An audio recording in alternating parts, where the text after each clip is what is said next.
All right, we are officially live. That countdown worked. Damn. For a second there, we thought we were live before we were live. At least you guys couldn't see us doing flipping through or anything online, right? Because Canadian, your comment confused us for a second. We were like, wait, can he see our tab? I was like, we're not live right now, are we? Right. Yeah, because we were looking at shirt designs, and then your comment popped up. I guess you were waiting for the stream to start. And I was like, can he see what's happening right now? This is crazy. If you could see, let us know. I'm really curious. But otherwise, were you just referring to the concepts in the chat room? Right, because I suspect he's part of the THC book club, which you can join. If you download it's an application on iOS and Android phones called Line, Line, real simple 4 letters. And then look up The Superior Nova, all one word, or Draven 402 to join our book club. Add either one of us, and we'll get you in the room to join our book club. First deadline's coming up next week to the day, May 15th. The first 6 issues of New 52 Batman by Scott Snyder.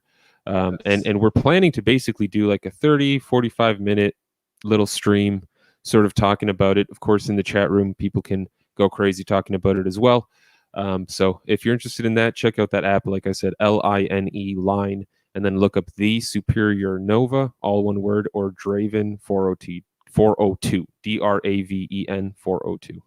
That is correct. That is correct. Yeah, but if y'all haven't noticed, top right corner of your screen right now, something different. Yeah, we decided to change up our look. We had discussed it in a previous live stream, and we were like, we want to get fancy. We want to get more professional. We want to appeal to people. Or, I don't know. Right. We want to give the appearance of professionalism. Yeah. So we came up with some new designs. So I'm gonna blow figures so you guys can actually see them, and we're just gonna keep adding. I actually found a guy that we can commercially, so we're not stealing, we can commercially use his fonts that he's created for a very small fee. So therefore we can do whatever the hell we want with these fonts once we have them. So first up, as you guys can see in the corner, here's a larger one. It is the Batman Forever font. And it has the hardcover comic, the 2017, which is the year we were established. THC, the abbreviation, or tetrahydrocannabinol, however you pronounce that. Then we have the Batman logo in black as well, which obviously you can't really see very well on this because it's a darker background. But you know what it is, right? Yeah, it'll be die cut on a shirt. Don't worry. Yeah. Then we have the Hulk logo in purple. So for those of you guys that are big Hulk fans. This one is kind of whatever. It's the Spider-Man logo, the Amazing Spider-Man one. Then we have one of my personal favorites, which is the Moon Knight font. I love the Moon Knight logo. That's one of my favorites. I'm super excited about that one. And so Mike and I were dinking around with the different logos, and we're looking at them on t-shirts to see like what we thought and what other fonts and things we want to come up with. And that's when we thought Canadian could see our screen. Yeah. We were like, what is going on? Yeah, we'll have to make a Canadian variant with the logo and then like a maple leaf in the background. Yeah. Just spice things up a little. But welcome, everyone. See, a few folks have joined us already. Thank you all very much for taking the time on your Friday night, Quarantine Friday, to join us. Be sure to subscribe if you haven't already. Otherwise, I suspect most of the people here have already subscribed. But if you haven't, please be sure to do so. We post content daily. Trying to post content as much as possible, man. It's damn hard to keep rereading all these things to pump out. It's hard out here for a creator to come up with all the new shit. Look at me complaining as I sit in front of my bookshelf of over 300 hardcovers. Damn white privilege. Which he could be reading, and instead he's making videos daily. Whereas I am not. You're not doing either. He's making I'm logos. doing other stuff. I'm making logos, and I'm like the business side. Mike's the face. I'm the business side. Yeah. Also, we do have our Patreon. Yes. We've acted quite a bit lately. Little small donations here and there. So first of all, thank you to all of our patrons. especially for those that have been with us since the get-go and those that have just recently joined. We greatly appreciate it. This month we just did our drawing. It was for an Image Deluxe hardcover, and David Robertson won, and he got the Killer Be Killed Deluxe hardcover, which I did just get confirmation today that it did ship. So we will be getting that here shortly. Once we do the review on that or overview on that, David, it'll be sent out to you.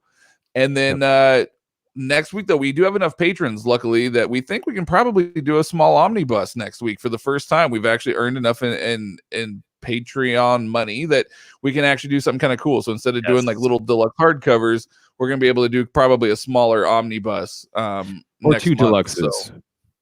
Or maybe, two deluxe. Maybe we do 2 drawings. Get a whole series, maybe a Descend. Oh, well, I guess we can do Descender again. You could get the whole Descender series if you want. Hey.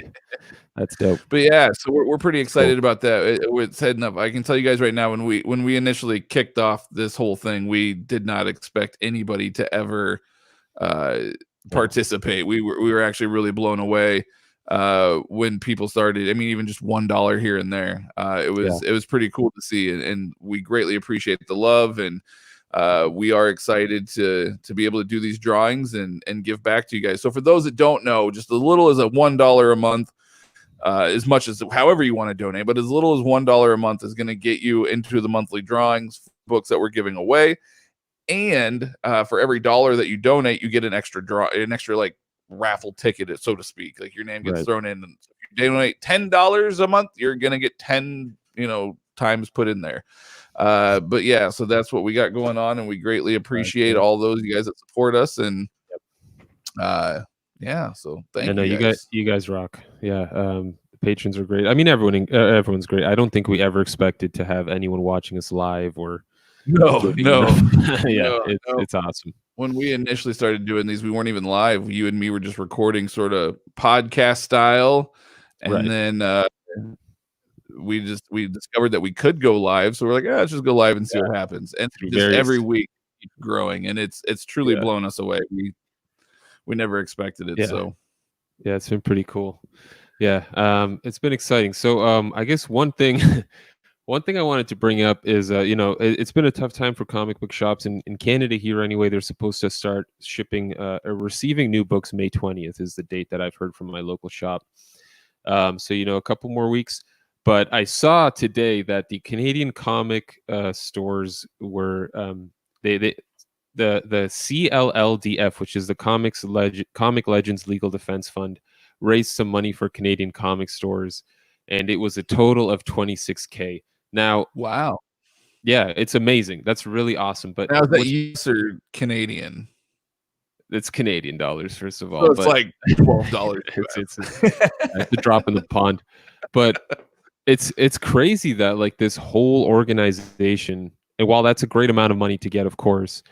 I mean, again, in comparison to the shit that Jim Lee is able to pull together with his damn sketches, I mean, I guess I wonder why other organizations haven't recruited artists to do this sort of thing and try and help out, because like $26,000, I'm sure is going to help a couple stores, but I don't know how much of an impact that'll make in the long run.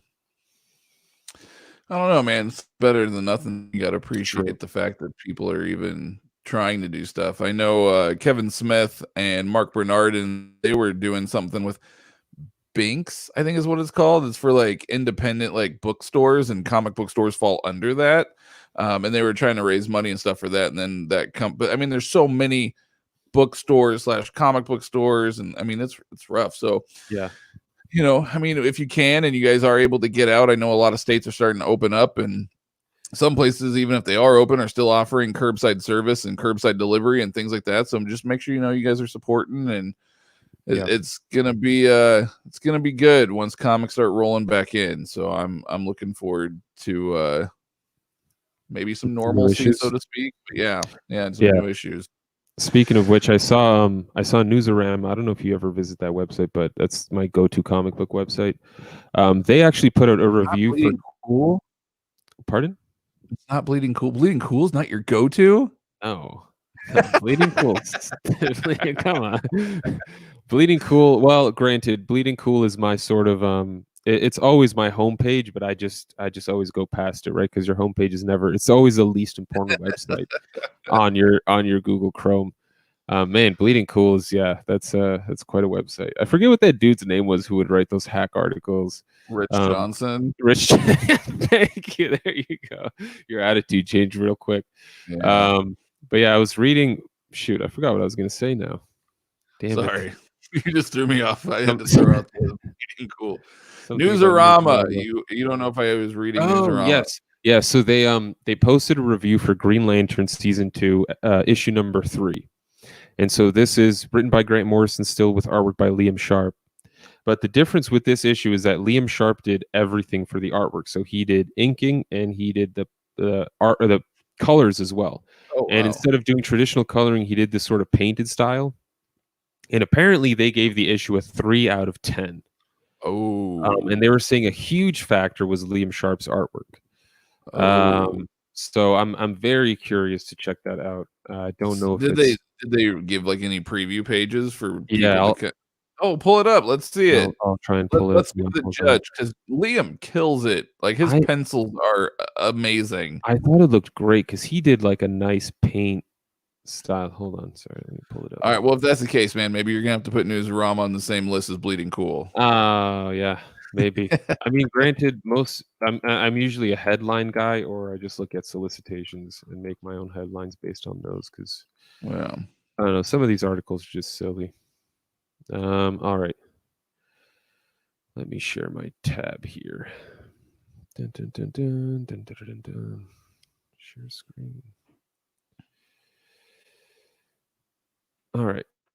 Let's see. Let me know once you guys can see it. All right. So he did this cover, I think. So different style, but these are the interior pages we're looking at here. Let me know if you can see those. Yeah, we can see them. All right, so that's the interior. So he's doing everything. He did from whatever pencil work to colors. He did all of it this time. So that's a little environment stuff. Here we got some characters. Okay, let's see some characters. Really? They were not. I mean, it's definitely different. I will say that, but it's not bad by any stretch of the imagination. I didn't think so either. I mean, not Alex Ross, but I don't know. I guess I'd need to see it on paper too. Maybe it looks a little different on paper. But that's they didn't read it in paper though. They read it digitally. That's true too, actually. Yeah, but they gave it a 3 out of 10. So I'm very curious. It makes me more excited for it in a way. I don't know. Yeah, Nerdy just commented, Liam Sharp is good. I don't know if you know who he is, but Liam did an amazing tribute to John Schnepp in an issue of Green Lantern as well. John Schnepp was a big geek. He's been around for years. He actually passed away about a year or so ago now. But he was I can't remember what website or whatever was he with. I want to say, is it it's not Collider. What was it? Nerdy, what was it? Help me out here. I can't remember what he was a part of.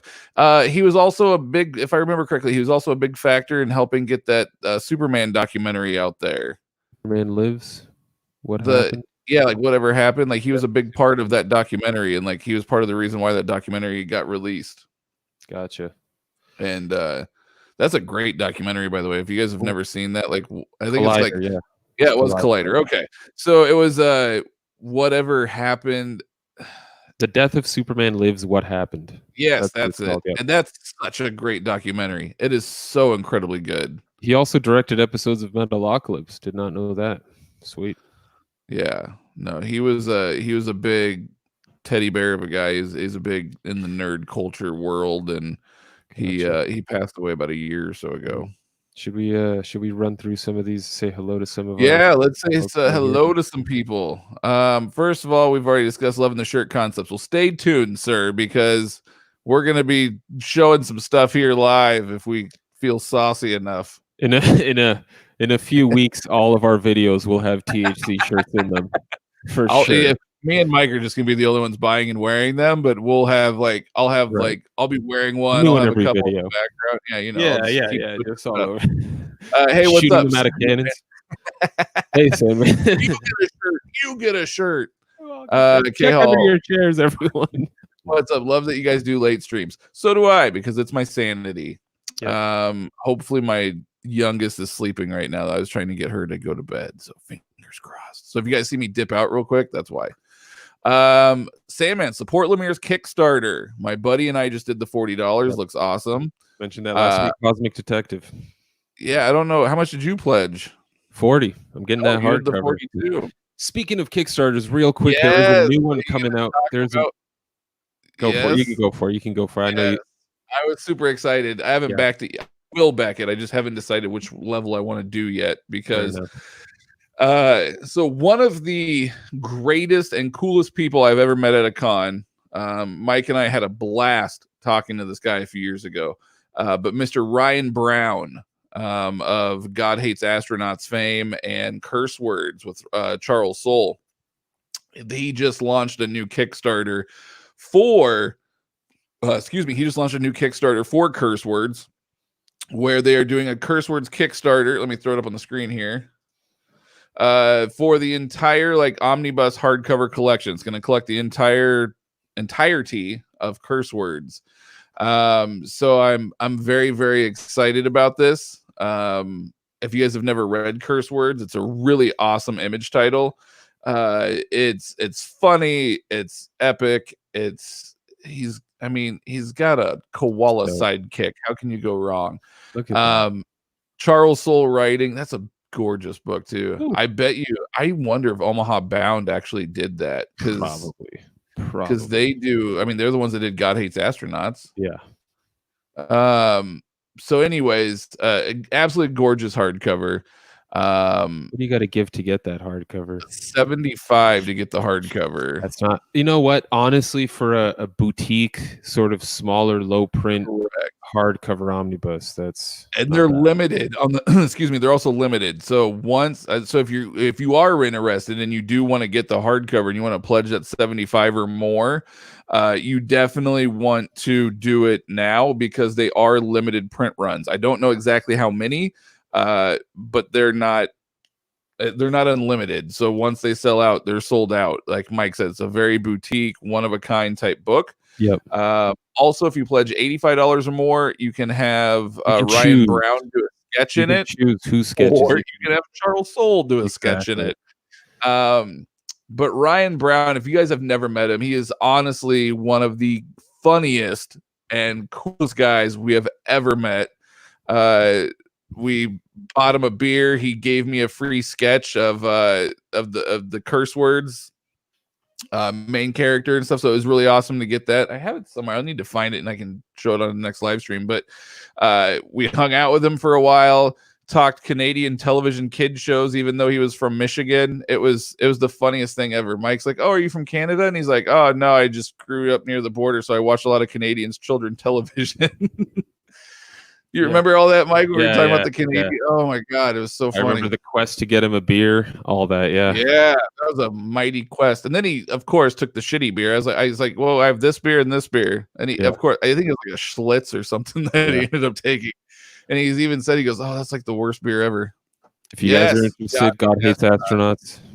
It's dope. It's really fun. If you're looking for a fun book, I mean, it's awesome. And yeah, Ryan Brown. I would get a sketch from him as opposed to Charles Soule because it's actually, something. I think he sketched the main character from Curse Words for You, right? Yeah, yep. I need to actually get that frame. I have it tucked away in like the back of a frame, but I need to pull it out and I can actually frame it in its own frame and hang it up in my office. But yeah, that was. We do have a full video of him sketching that thing on our channel, by the way, and Matt Kint doing a ninjak as well. Little hidden gem videos there in the THC archives for you guys. Yep, that was 3 years ago now. Yeah, crazy. But anyway, let's keep running through these comments. So, anyways, Kickstarter, go support. Yeah. Yo, what's up, Eminem? Hey, what's up, Dat Boy Steve? EBS. Nerdy, what's going on? What up? Canadian, I am the eye that sees all. So maybe he could see it. True. The new logo looks nice. Awesome. Thank you. Thank you. Appreciate that. K-Hall, it looks good. Galtham. What's up, Galtham? What up, Gotham? Moon Knight looks sweet. I agree. That's one of my favorite ones. I'm pretty that's a hot excited one. about that. Moon Knight logo on black would look Yes. awesome. Yes. It does. Stay tuned. If we get saucy enough, you guys can see a It look good on a black. It looked good on a black mug too. Oh yeah, that would if you're a coffee drinker. Oh, yeah. I like the moon a lot. Awesome. That's fast. You guys are back to it. Comes in the books. I'm assuming you are referring to your order from IST. Too bad I can't have you guys host my unboxing. Hey, you know do what, it. man? Hey, if you ever want to do something, I don't know if we'd be able to do it live, but maybe we could set up a time to do something with you where we on. If you're ever interested, we could do a thing where we jump on, we could record it and then post it onto the channel later on, but where you could jump on with us and me and Mike could talk with you and we could narrate your unboxing. That could be a lot of fun. Hell, I'd extend that invitation to other people as well. That could be just fun in general. That could just be a lot of fun to do. So JT, if you're ever interested, man, hit us up and we'll try to set up a time to do that with you. That would be a lot of fun. I don't know what my daughter is doing, why she's dropping boxes in my office. She's trying to get some screen time. Just throwing boxes in my office. She's gonna come up to you after this and be like, "Where's my cut?" Oh shit! I don't understand what that's about. It was Collider, awesome doc. Joe Jenkins, Superman Lives was an awesome doc. John Peters was the highlight for me. Yes, apparently he has been over 500 fights. It's bullshit. John Peters is a schmuck. If you watch the doc, you'll get it. It's a funny joke. It's great though. What's up, Joe? I don't know if we've seen Joe on the live show before. So welcome, I don't Joe. think so. Hey, Joe. Galtham, what advantage do creators get through Kickstarter? How do you think this affects local comic shops? Well, to be honest, I think so. From how I understand it, I don't think it really impacts local comic shops much at all because the book would never exist if it wasn't for Kickstarter. So therefore, the book would never exist in a local comic shop to begin with. The reason why they do Kickstarter is because they don't have their own money and or they don't have the backing of a publisher to release these. So like Image, for whatever reason, I don't know, but so like Image put out like I Hate Fairyland and Killer Be Killed. And it's like Image backed those. So that's why those are readily available on IST, your comic book shops, etc. For whatever reason, unbeknownst to us, Image is not doing curse words. So therefore, Charles Soule and Ryan Brown are doing it themselves, and they're launching it through the Kickstarter in order to get it backed. Sometimes, though, you can do things like this won't be based on Ryan Brown's past Kickstarters. I guarantee this one won't be. But so I was actually getting to your next question. Well, even publishing houses like Top Cow does Kickstarters. So yes, but Top Cow, they also officially end up getting released usually. So like Postal, for instance, there was a Kickstarter for Postal, which helped jumpstart the book and help them make more copies and etc. And they had like the Kickstarter variants, I guess you could say. And then later on, Postal is being released into comic shops and into bookstores and things like that. So from what we've discussed, we've actually had this conversation with Matt Hawkins before. And from what he said, they utilize that to sort of get the funding, because Top Cow, like, yes, they're a publisher, but they don't make Marvel money. They don't make DC money. You know, they're a very small brand. So in order to make money, they have to go through Kickstarter, and then they take that additional money that they make up and over their goals, and then they use that to produce more books and things like that. And a lot of times, you know, especially a title like Curse Words, I think with creators like Charles Soule and Ryan Brown, which are, you know, they're not small creators, but at the same time, I feel like they're creators who have more of a cult following. And so doing a Kickstarter like this is their way of being like, well, we don't have the sales to justify a fully public release, but we know we have a cult following. We know people love this book, so we'll do whatever we can. And if it grows from there, cool. But something like Cosmic Detective, I mean, I don't even think that's been, they've done a few pages, maybe an issue or two. I think that's just them just sort of being like, hey, we want to write this story. No publisher picked it up probably, and we just want to do it our own way. But what's really cool, and I don't know about curse words, but I know for Cosmic Detective they do have a special offer for local comic shops. If a comic shop wants to get into the deal and pledge some money towards the project, they are offering something to sort of hook them up with copies of the book. So that's kind of cool I've seen that on other Kickstarters as well in the past. I've seen that where they have comic shop exclusive bundles. I mean, the comic shop has to donate like $1,000 or whatever it is, but they do have like comic shop exclusives. So yeah, I've seen that with other Kickstarters too. Like Todd McFarlane right now has got a Kickstarter going for these new Spawn figures he's designing. It's not bad, man. Those new Spawn figures, if and when they ever come out, dude, those Spawn figures look dope. Have you seen that Kickstarter?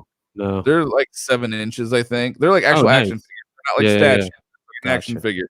But it has like multiple points of articulation, and there's like 3 different versions of the Spawn action figures that you can get. And you can either buy one of each, like buy one of whichever one you want, or you can buy like the package that comes with all 3 on this Kickstarter. It's pretty cool. It looks pretty neat. Speaking of local comic shops, do you think local comic shops still occupy an important place in the hearts of readers today, as opposed to in the 90s? These days, I depend on online channels like yours to get my recommendations. I can't speak for all. I'm sure that in some areas, yes. Where I live, the answer is no.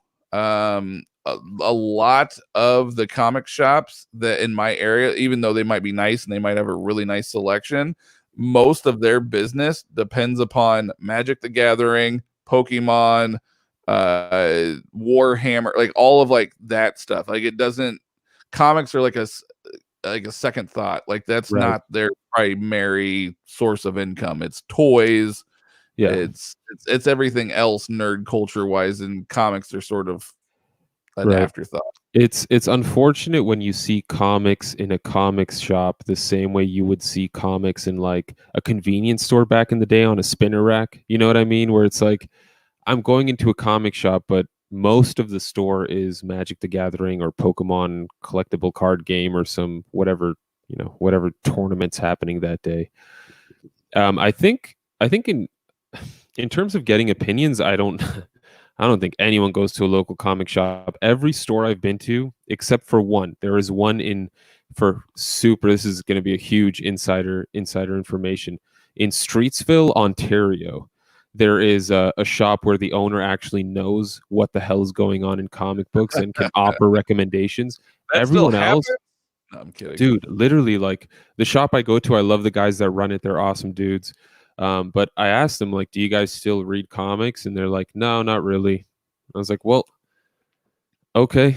I don't think people go to shops for recommendations anymore. It's obviously the only place you can go to pick up a single issue. So I think for that reason, they're very important. But honestly, I wouldn't be surprised if over the next couple of years, some sort of direct mailing thing didn't become more popular with comic books, because I don't think it would be that hard to, the same way people have magazine subscriptions, to have, something set up directly with DC or Marvel or Image.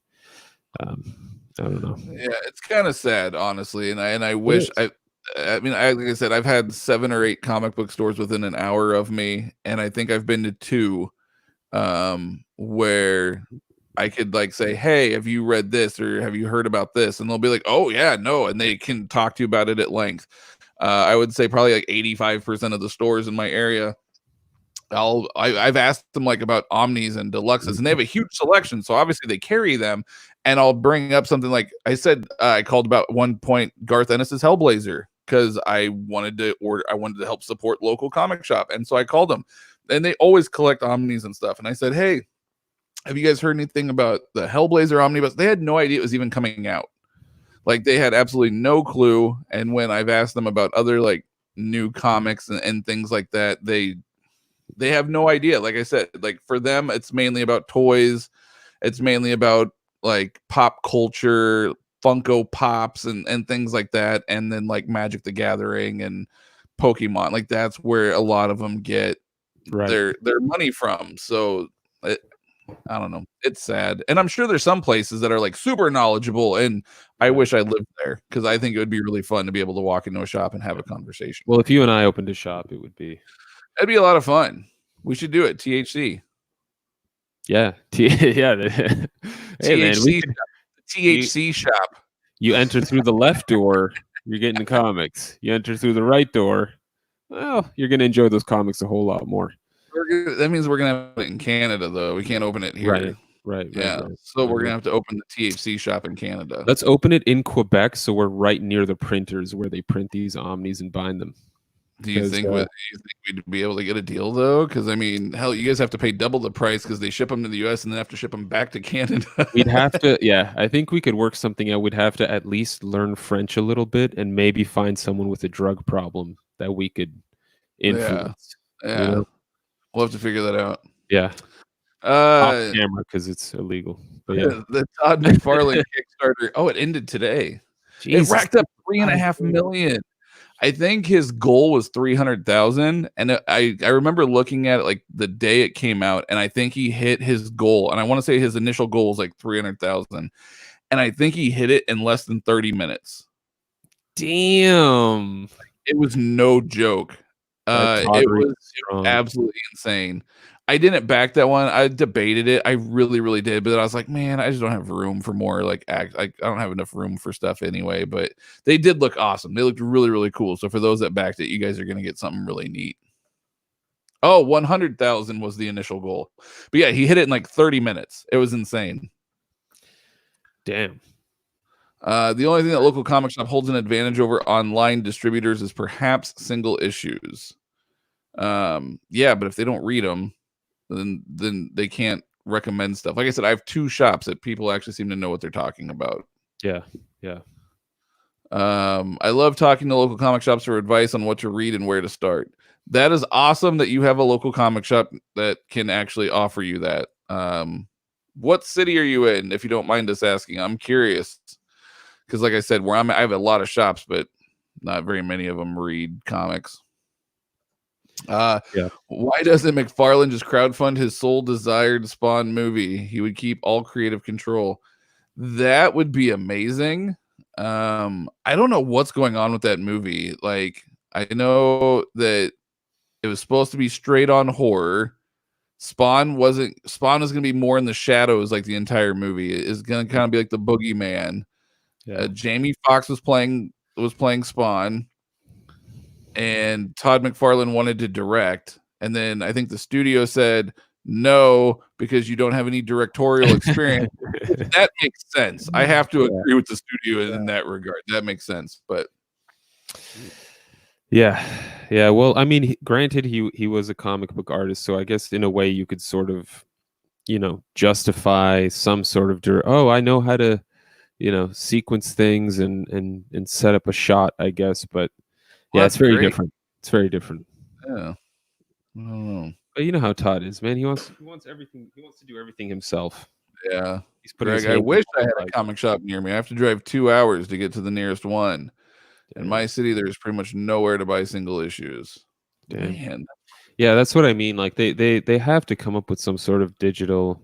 I'm surprised Diamond hasn't taken more initiative, or I don't know.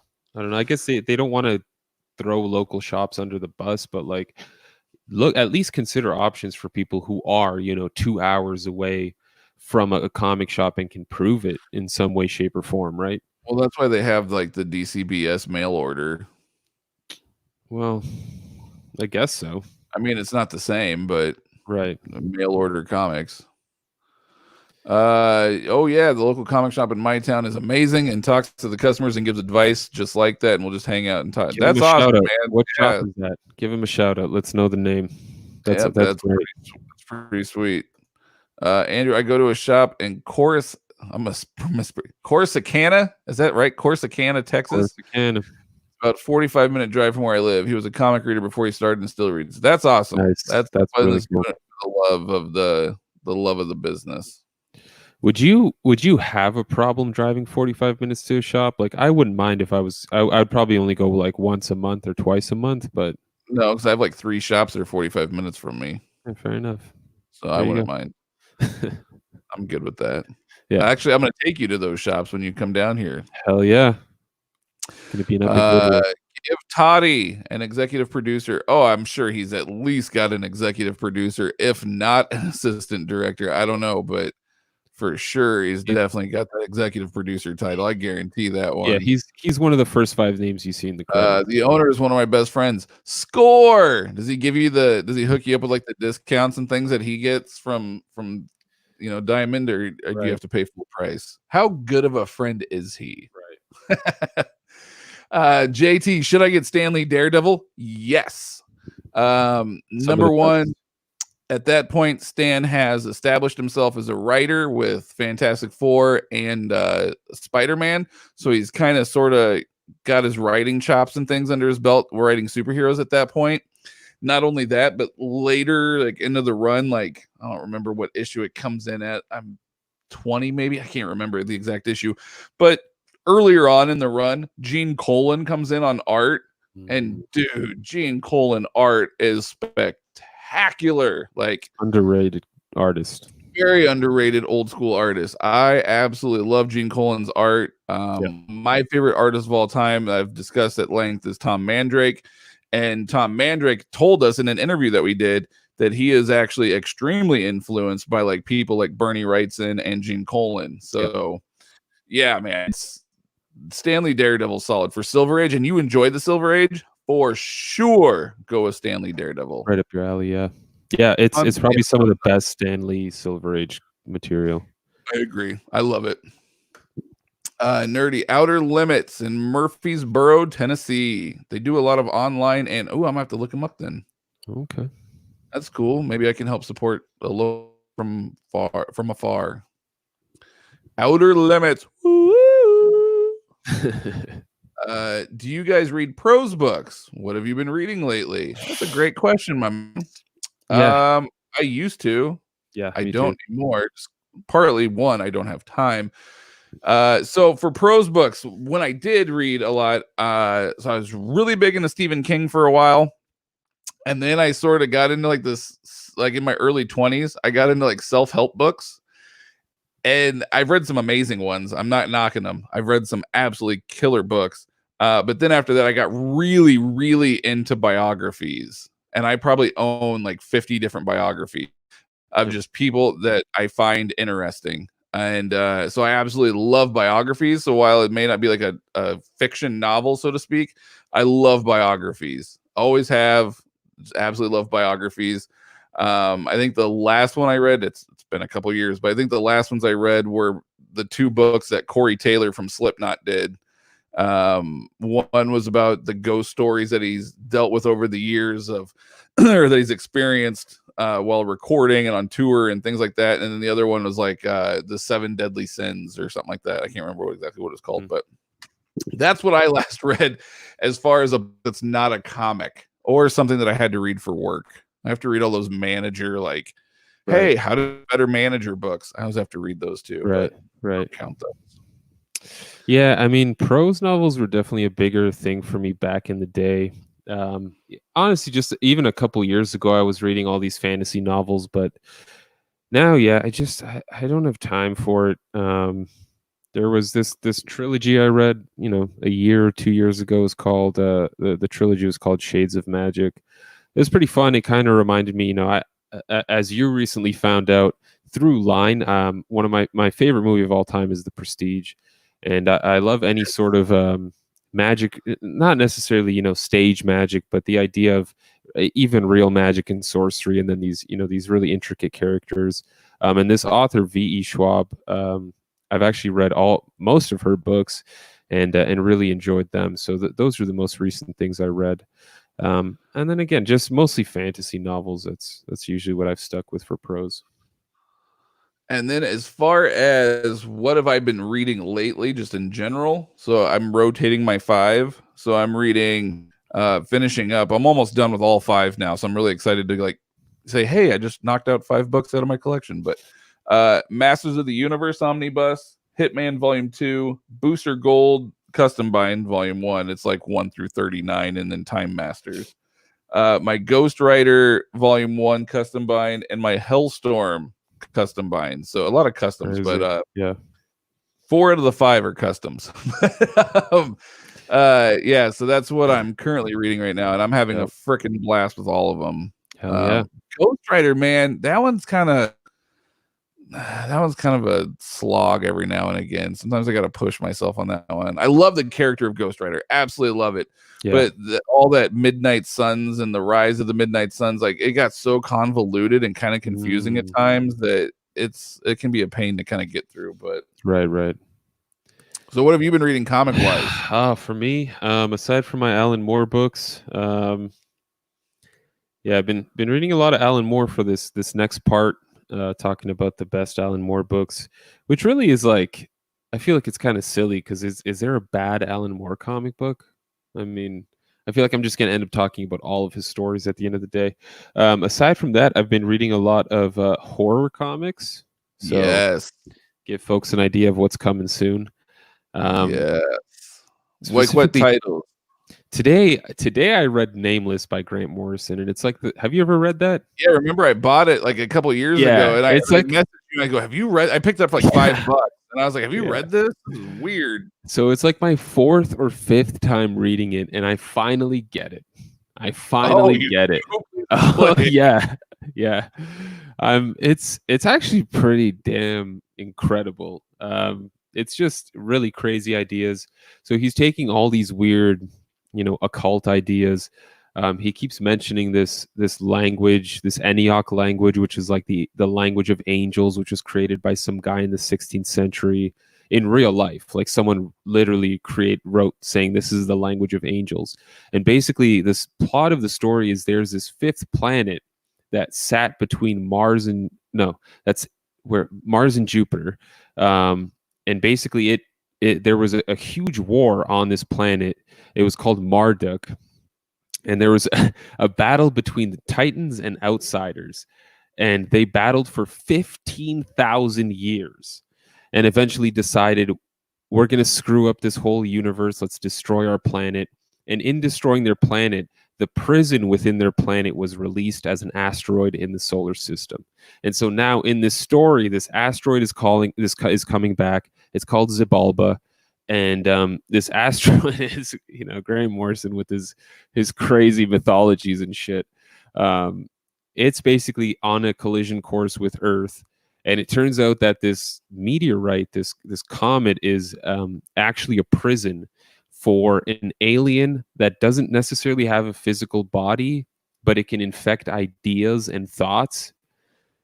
It's insane. It's such an insane book, and like when you're reading it, it's jumping in between like 4 or 5 different timelines.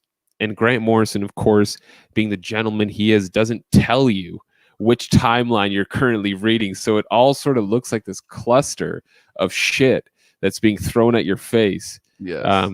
And that's where it gets very confusing. Chris Burnham is on art, right? That's right. Yeah. The art was pretty solid. I remember really liking the art. Yeah, it gets and it's a small book. It's not a big read either. It's a small book. 6 issues. 6 issues. Yeah. And in terms of like a horror book, it's pretty scary to think about a story that you can't even understand. Like, can you imagine life being so crazy you don't even know what's happening? That's pretty scary. Well, I kind of feel like that right now, sir. Fair enough.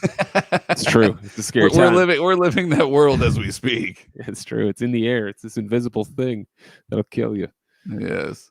I finished reading Stumptown lately, and it didn't live up to the hype initially. Subsequent volumes were much better. I have started watching the TV show, and it is very well cast and well adapted. I think I like the TV. Yeah, my wife and I watched the show. I like the show quite a bit. Have you read the comics? I have not. Me neither.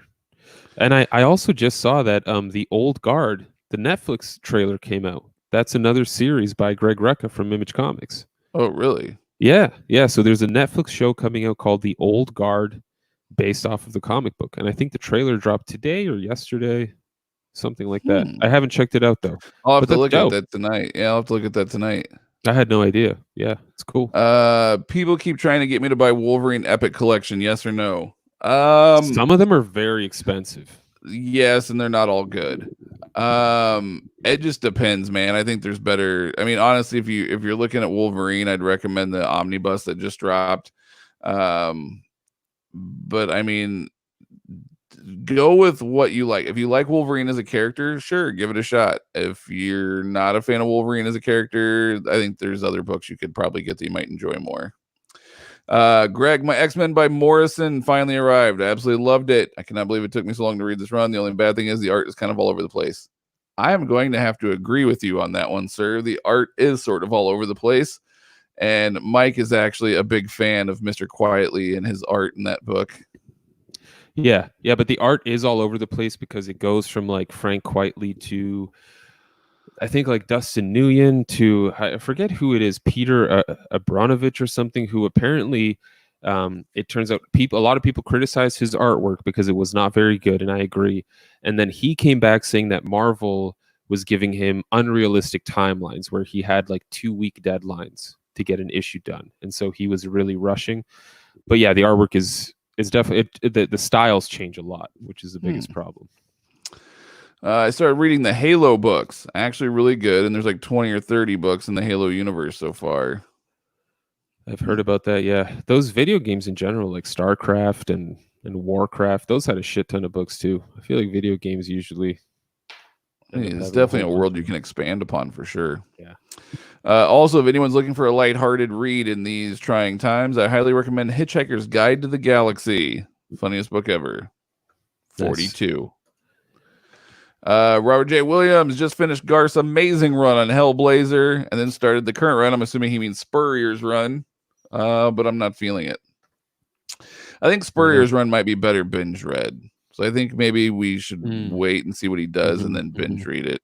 It's also a very different. I mean, Garth Ennis and Simon Spurrier are very honestly different writers. Every writer that takes over Hellblazer is completely different from the previous one. Like Delano's run compared to Ennis's run is completely different than what Aaron's little mini run did or what Azzarello's run did. Like they're all very, very, very different, which is actually kind of a cool thing about the character. You don't have to read every single issue to really understand everything. You can kind of pick and choose the creators you like, because everybody takes their turn with him. He's kind of like the village doorknob. So yeah, I mean, it's kind of loves fun it though. John, he does. He loves that shit. Matt Ryan came out actually in an interview and said that not only is Constantine bisexual, but he is actually bispecial. Oh yeah. Yeah, he's getting it on with all sorts of different creatures, apparently. I'm sure through some magical spell at some point he's done something to a raccoon corpse. Yeah, I'm sure. Well, I mean, he did at one point let Swamp Thing take over his body so that Swampy could be with Abby. That was pretty funny. That's true. Yeah, you're right. You're right. Yeah. Tree tattoo on his ass. That was great. Yeah, you're right. You should totally check out Brandon Sanderson's novels if you're into fantasy. He was actually at a con that I was at last year, and his line was freaking huge. Like I'd never even heard of the guy before, but his line was massive. And there are a lot of comic adaptations of his work. Really? So one prose. Okay, so there is a set of prose novels focusing around this character called Elric of Melniboné. I don't know if anyone watching right now knows about this character. If you do, let me know. It's by an author named Michael Moorcock. And I actually have these 5 hardcover comics that collect the entire comic adaptation of it by Roy Thomas, writing it, and a few artists working on it. But I don't know if any of you guys have read that. Let me know how the novels are. The comics are fantastic. They're wonderful. I really should do a video on them. There's also a couple spin-offs for other characters that show up, like Corum. And I think for Corum, Mike Mignola actually did the artwork, which is pretty dope. It's cool. It's fun. So that's another set of fantasy prose novels converted into comic books. If anyone's interested, is the Elric of Melniboné stuff. I think it's Melniboné or Melnibone. I don't know. Either way. Should I try The Walking Dead? In stock trades as the first trade for $7. JT, I don't remember if you read digitally or not. I'm sure we've discussed this in the past, but I don't recall. If you read digitally, Humble Bundle currently has a deal going on where you can get every Walking Dead book for $18. That's still And going. it's like, Damn. yeah, it just started like a few days ago. So, Oh, that's right. I want to say it's like 11 days 300 left. Is it 300 issues ish? Pushing right around 300. I don't know. It's issues though. $18, and you literally get all, and you get like the spin-offs, like the Here Comes Negan and everything else. So if you read digitally, just do Humble Bundle if you're interested in Walking 200 Dead. issues. 200 issues. Yeah. As you can tell, I don't read Walking Dead. Gautham, and also Patrick Rothfuss's King Killer Chronicle series. It's incomplete, but easily the most beautiful writing in fantasy that I've ever seen. Wow. That's a high praise, man. I gotta find those books. I forget. I had so many of them. Yeah. Since I'm getting all these characters, should I rotate? That depends. If you're like me, yes. I get bored reading the same characters and the same stories and things like that. That's why I do like to rotate like I am, because I find that I actually enjoy it more, and I actually find that I retain it better too, which seems kind of odd, but I do. Maybe it's the fish oil I've been taking, Mike. I've been taking a lot of fish oil lately. Nice. Yeah, 2 Odorless? giant horse pills a day. That's the it? burpless ones? No. Yeah. Remember I bought the burp ones? My wife said, these aren't burpless. And she's like, you have to use these. I'm like, whatever. Oh, okay. I don't burp. The burp ones work then, maybe. Yeah, I don't burp, and I tend to remember, so maybe it's working. I will say, if you're reading Silver Age, I would definitely rotate. Yes, they can get lengthy, or unless that's your thing. Some people are into that. Fair enough. Robert J. Williams, horror and crime are my favorite comic genre. I agree. I like horror a lot. I feel like any good comics, or any good story needs a little horror in it. I think. You know what I really want to? I want to read the Hellraiser comics. I've heard that I've heard that they're actually pretty good. Oh, I didn't know that. I'm intrigued and checking out the Hellraiser books. I do want to check them out. Or should I get the Walking Dead Omni? Like I said, man, if you read digitally, just roll with the Humble Bundle. What do you think of the upcoming Lock and Key Sandman crossover? That could be amazing. Probably will be, to be honest with you. that could be so amazing that it's mind-blowing. Yeah. That could make me want to just have multiple things. Like that sounds like it's right up my alley. Like that sounds like the most amazing crossover that's ever happened in the existence of crossovers. Yeah.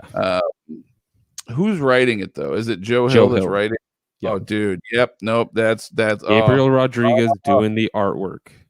Say no more. Yes, it's gonna be good. It's gonna be good. Yeah, that sounds absolutely amazing. It's that you should have written that will be amazing, Greg. Because not that could be. That will be amazing. Watch, we get all this hyped up and then we read it and we're like, Joe. Turns out Donnie Cates wrote it. Drop the ball. That's funny. Yeah. Someone else actually messaged me earlier. I was talking to a buddy of mine, Jason, actually, who did like my Valiant painting and stuff. And I was like, hey, man, I need some new art. You seem like you're bored in your lockdown. Let's do that. He's been posting just a lot of memes on Facebook. I'm like, you seem angry. Like maybe you should do more art. So I gave him so I gave him like a bunch of topics and he's like, oh, Thundercats are my jam. So he's gonna do me a Thundercat sketch. I was like, hell yeah. It's not gonna be a painting, it's just gonna be a sketch. But I was like, hell yeah, man, that's awesome. And so then we got to talking and he was asking me, he's like, oh, I'm looking for all these Donnie Cates Marvel hardcovers. And I laughed.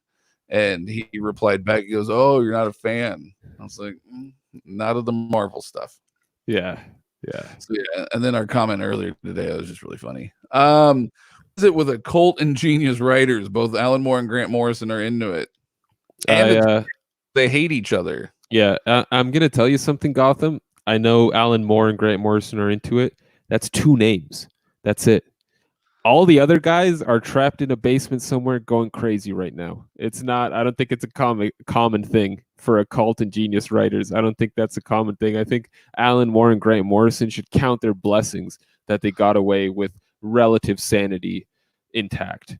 Because Alan Moore's, he's out there. Yeah, I was like, relative, yeah. yeah. Oh shit, Ice Cream Man is good and messed up. Yes, 1,000 times yes. Isn't every good comic good and messed up at the same time, though? I mean, Maxwell Prince is doing that one, right? yes. Yes. Yep. I'm remembering names now. Look at that. That fish oil works, man. Have you read King of Nowhere, though? I have not yet. No. Damn it. That's all right. I should. It's not going I haven't really anywhere. read much of anything lately. I've been working on logos. Right. Yeah. No, I'm excited though. No, Ice Cream Man is fantastic.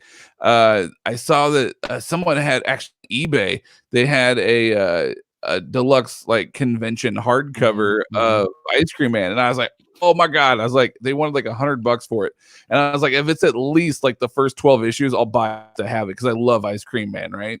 It was like the first 4 issues something. I said, oh hell no, I am not paying $100 for that. But me and Mike both are definitely going to custom binding Ice Cream Man as soon as it's finished. And if honestly, Ice Cream Man is one of those series where if they don't do official oversized hardcover releases, might have to dabble in the dark side a little bit and make my own, because I would love to custom bind it.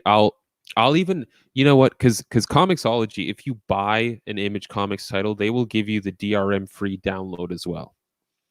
So if it comes to it and I want to make my own oversized Ice Cream Man hardcover, I will buy it on Comixology just to be in good, just to support the team, just to support what is it, Martin Morazzo or something? That Martin Morazzo, that's the artist, and Maxwell Prince. But that's a book I need oversized, man. That artwork is so good. I would love to do an interview with Maxwell Prince. At one point, I actually kind of like went vaguely, just briefly searching for him on social media. I can't seem to find him anywhere. Yeah, probably not. He's probably the third occult guy. Yeah, but I really want to talk to that guy. I think that would be amazing because his brains. I don't know if he understands how good it is. Like, it's so good. And he came out of nowhere. I'd never heard the name before. Nope. I love Incredible. it when you do that. Yeah. Beard Gas Matron. Any thoughts on the Joe Gollum series? Flew under my radar and was thinking about picking up the hardcovers.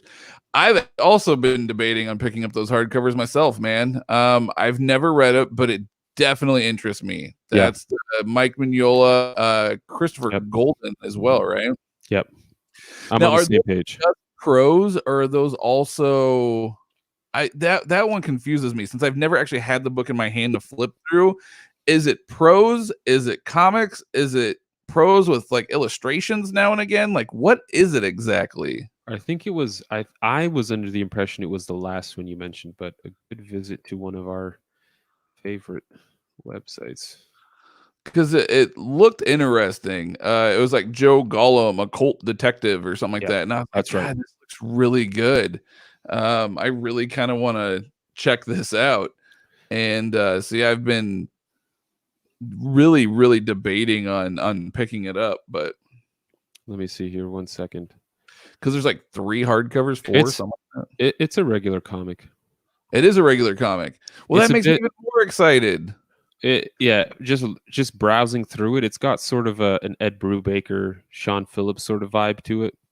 Okay. Crime noir style. All right. It looks good. That's definitely something I do want to pick it up for sure. Yeah. It was something that's always sort of intrigued me, but I wasn't always 100% sure what it was. So it was, the thing is, it's the same problem I have with a series like Witchfinder, which has changed recently because Dark Horse has started making the more affordable omnibus formats for that series. Thank goodness. Because Joe Golem's the same thing. It's like 5-6 issues for like $30 for like a premier hardcover. You know what I mean? And it's like, not right now. Yeah. They got Charlize Theron for the old guard. That's right. Yep. I'm intrigued by that. I want to watch that trailer. What are some stories you love in the absolute format or would love to see? Sandman, All-Stars. Absolute Authority, at least Brian Hitch stuff, is definitely worth the absolute. Yeah, I would not recommend Absolute Authority Volume 2 in absolute format. Strictly Absolute Authority Volume 1. And I can say it because I just read it, so I strongly remember this one. Brian Hitch's art is fucking amazing. It is Insane. so good. So incredibly good. And The best work of his career, I think. writing is phenomenal. And those first 12 issues, I mean, he really builds this amazing. I mean, well, he kind of built the world with Stormwatch, but he really crafts this world, and it's so good, so incredibly good. I told Mike I was reading the Ellis stuff. I was like, dude, I feel how I felt when I first discovered Valiant 3 years ago. Like that's how this book makes me feel. I was so excited. And then I got to the Millar stuff with Quietly, and then some other random artists here and there kind of throughout the last 17 issues. Not as good. I could have passed on that one. But Sandman absolutely would be dope. I would love, it'll never happen. It will never, ever happen. But I would love to see the Spectre in a absolute format. Yep. I think that would be amazing. Tom Mandrake seriously deserves the treatment. Preacher in absolute is amazing as well. I don't think I could read that in any other format. I really love that one. Yeah, Preacher's a good one. Yeah, I mean, I don't know if there are any other stories I would necessarily want in absolute. I really hoped that Absolute Fables was going to be a thing, because Mark Buckingham's artwork that's really good, out of this world. There's so much detail just stuffed into each page. Aside from that, like just little fanboy things, like I would love a 2-volume Absolute Animal Man. Yep. Not that Chris Truog's artwork is out of this world or anything, but I would just want to experience that story again in a huge format. I don't know why. I'm just sucking the, you know what it is. Sucking the teat. That would be dope. It's a great question. And Doomsday Clock was another one for me that I've mentioned a few times already. Yeah, that would be dope. I'm sure that will probably see the light of day, though. Yeah. JT characters I have and are reading: Spider-Man, Black Widow, Iron Man, Avengers, Fantastic Four, X-Men, and I'm going to add Daredevil should I rotate. Again, if you get bored reading the same characters like I do, and you need that breakup of the monotony, yes. If not, read however you want, man. Whatever makes you happy. Yeah, that's the best advice. Brandon Sanderson took a shot at the comic world with his White Sand series. It isn't very highly regarded, though. That's what I've heard about the George R.R. Martin adaptations as well. I've heard that as well, actually. Yep. Nope. I've heard that as well. Why is it? Oh, it's doing that. Oh, there it goes. K-Dog, hey guys, you heard Nova has been greenlit for a movie? I think I did not. I read something about that like very, very recently, and I love your logo. That is sick. Yeah. What's that? How's that Nova thinking? I guess the Nova Corps is just going to change from using ships to already been introduced. Right, but they've all been just flying around these little ships, right? Like all they really did in that one movie was create that force field, that shield. What was that Guardians of the Galaxy, I think? Yes. I'm cool with it, as hopefully it's Richard Rider. But you know, it's diversity. It's a diversified world, so it might be Sam Alexander. Yeah, they got to appeal to the younger audience. I could for sure see it being Sam Alexander. Yeah. Especially since he's Nova in the cartoons and stuff. I could totally see it being Sam Alexander. Do you find reading and navigating panels in PDF comics difficult? I love the guided view. I hate guided view with a passion. I'm the opposite. I read on my iPad. It's like 10.1. It's whatever the newest model is, 10.1 inch, 10.2, whatever it is. And I read full page. I cannot read guided view. It pisses me because I can't see the whole picture. Like I like to absorb the whole picture. And when I'm reading, when you do that guided view, you're only getting snippets. I was like, if it's panel by panel, it wouldn't. But like on those things where it's like big layouts and things, I can't do it. I can't do it. The biggest problem with PDF comics too, if you're reading on a PC, is you're like scrolling down and then you're scrolling back up, and it's just it's not the way it's supposed to be. Like it's not meant to be read that way. That's the problem. And guided view is okay for it's weird, man. Like it's like you said, like modern comics don't work that well because the artwork is different, right? They're trying to So use the big. whole page creatively, right? But then old comics also like Silver Age, you could probably get away with it because it was very panel by panel. or Like in Bronze Age as well, yeah.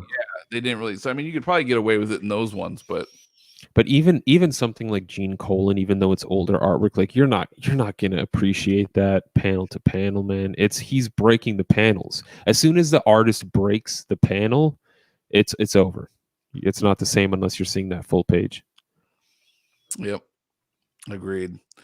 I have started reading Jeff Lemire's Sweet Tooth. Done with the first volume, and I have a feeling I'm being set up to cry like crazy once the series ends. Here's the funny thing. So I read the first volume as well. Granted, this is a few years ago, so maybe I need to take a new look at it. And while I didn't hate it, I did not dislike it, but I did not understand the hype behind it either. And so when I got done with that first volume, I sort of went, that's enough for me. And I just kind of put it away, never picked it back up. Because I didn't understand. Like I thought it was okay, but I was like, I have so many other books to read that I enjoy way more that I'm just gonna put this one down. Man, I don't know. Gotham, I will say Gotham. If you haven't read Why the Last Man, if you ever start reading it, you are definitely going to be set up to cry at the end. Don't get attached to monkeys, man. Do not get attached to monkeys. Why the Last Man was really good. I wish they would collect the crossover in the upcoming. They might. Who knows? I mean, they have until. Well, I don't know. When does the crossover come out? Or when is it? I think it was supposed to come out in June. Start in June or July. Well, yeah, that'd be pushing a thing because the compendium drops in October. Well, here's the thing. Here's the thing with Lock and Key. For those of you that are not aware of this, they were supposed to do a sequel. They had always been. If you look in the master editions, they do mention in volume 3 that both Joe Hill and Gabriel Rodriguez were working on a sequel. It never happened. Hopefully, having the crossover not collected in the compendium drives them to make more issues. I doubt it, but I don't know. We'll see. He's getting a big push right now. It's a push that it deserved 10 years ago, but we'll see what happens. Right. I don't have a way to read digitally. Oh, that's rough, man. Okay, well, in that case, then, I mean, if you're interested in Walking Dead, I'd always say spend less money, get the trade paperback first. Then, if you're interested, buy the Omni, but don't spend money and then discover you don't like something. Right. I've done that. You don't want to do that. Yeah. What other genius writers are crazy, you think? Crazy? Well, I don't know, man. I don't think Grant Morrison's crazy necessarily. I think he's eccentric, but I don't think he's crazy because I buy into some of his craziness, man. I've done mushrooms before. I know where things can go. Crazy writers. I will say Simon Spurrier's ideas are pretty far out there. Like when you read one of his books, within a couple pages, you're like, this is a whole universe that he's created. I can say that just from what I've read recently. Godshaper. I know you mentioned you were like, what is going on here? And I'm like, yeah, dude, you got to figure it out along the way. Yeah, I guess. Spurrier is very hit or miss for me. I read Weavers. Fucking loved Weavers. Weavers is so damn good. Right. I wish it was longer. I wish that he did more with it. Weavers is fantastic. I read Godshaper next, and I read it all. I didn't hate it. It wasn't bad, but I was just sort of like, the hell am I reading? Right. Yeah. What is going on? Yeah. And then I started to read Six Gun Gorilla. And then I also started to read, what was the other one? The Spire. The Spire, that's right. The Spire confused the hell out of me too. Yep. I was like, I don't know what's going on. I ended up putting the Spire down because it was like really late at night, and I was like, I don't have any clue what the hell's happening right now. So I was like, I can't do this. Yeah, I started reading Coda a little bit, which is a series he did at Boom Comics. I think it won an Eisner Award, but it's the same thing where like literally the first 2 pages, you're introduced to a character who's talking about the world before magic while he's rock climbing the rib cage of a dead dragon. and that dragon is still talking even though it's been reduced to just a skeleton. And so like you're reading this and you're like, what have I gotten myself into? Like this is not it's never like an easy or warm welcome with a Simon Spurrier book. It's always, here it is, you're in this universe now, deal with it, figure it out along the way. All this weird terminology, the way people talk to each other in the book, there's always different phonetics and different styles of communicating with each other, and you just sort of have to pick it up along the way, which is kind of crazy in my opinion to expect from your readers. I think Jonathan Hickman in his own way is a little crazy as well, with these insane schemes that he comes up with in these ridiculous plot lines and massive epic scales that he comes up with. I don't know if I sort of feels that way a little bit too. Warren Ellis. Oh yeah. Warren Ellis is one I would say. He's a little crazy. And honestly, even though Neil Gaiman portrays this eloquent, classy man, I think he's a little out there too. You don't write Sandman being a completely normal person. No, Joe Hill's out there as well, and Joe Hill. And I love it. I love it. I think Colin Bunn's hiding a few skeletons in his closet. Yeah, his indie stuff is so freaking good, man. Yeah. I love Colin's indie stuff. And the fact that man just writes and writes and writes and writes and writes, like there's something not right. And he is also, that's another guy, if you guys ever get a chance to meet him, I've talked with him probably a dozen times at this point. Yeah. But if you guys ever get a chance to meet him, he is also another one of the absolute nicest creators you will ever meet. Yeah. Loves his fans, loves talking with people, will be more than happy to sit there and chat with you. He's a great, great, great guy. And if you happen to run into him with Brian Hurt by his side, I mean, you're just in for, forget about it. Brian it's going to be your best con experience. Yeah. Beard Gas Matron. It started as a prose, I believe, and then adapted to comic form for Joe Gollum. Okay, gotcha. Mike, here's gonna be a question that I'm gonna dip out and use the restroom real quick, but here you go. I live in Montreal. Is there a cheaper alternative to Indigo or Amazon to buy comics? IST charges insane fees to deliver to Canada.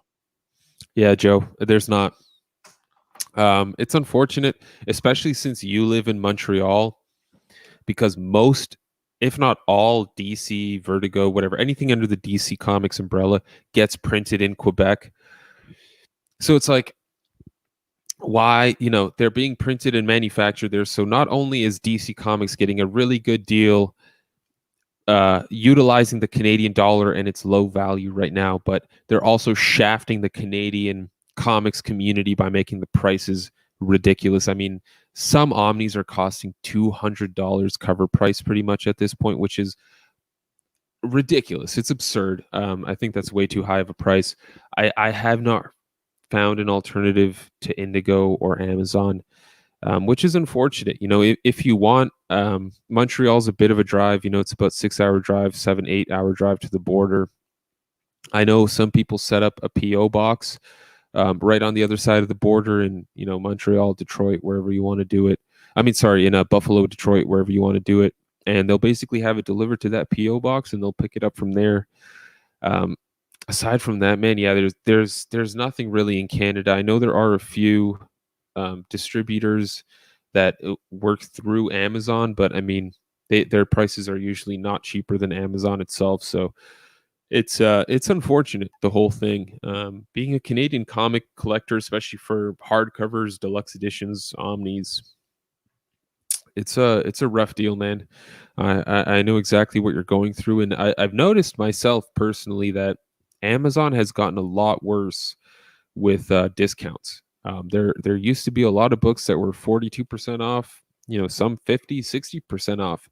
The average was about 40% off though when I first started buying omnis from Amazon, and now it's fallen apart, man. Like, it's not even worth pre-ordering a book because you're not getting any sort of special discount. A lot of pre-orders on Amazon now are cover price in Canada, and it's like, what incentive do I have to pre-order this on Amazon now that it's the same price I could get it at from my at my local comic shop, and I'm not supporting some corporation. I'm supporting a couple folks who own this shop.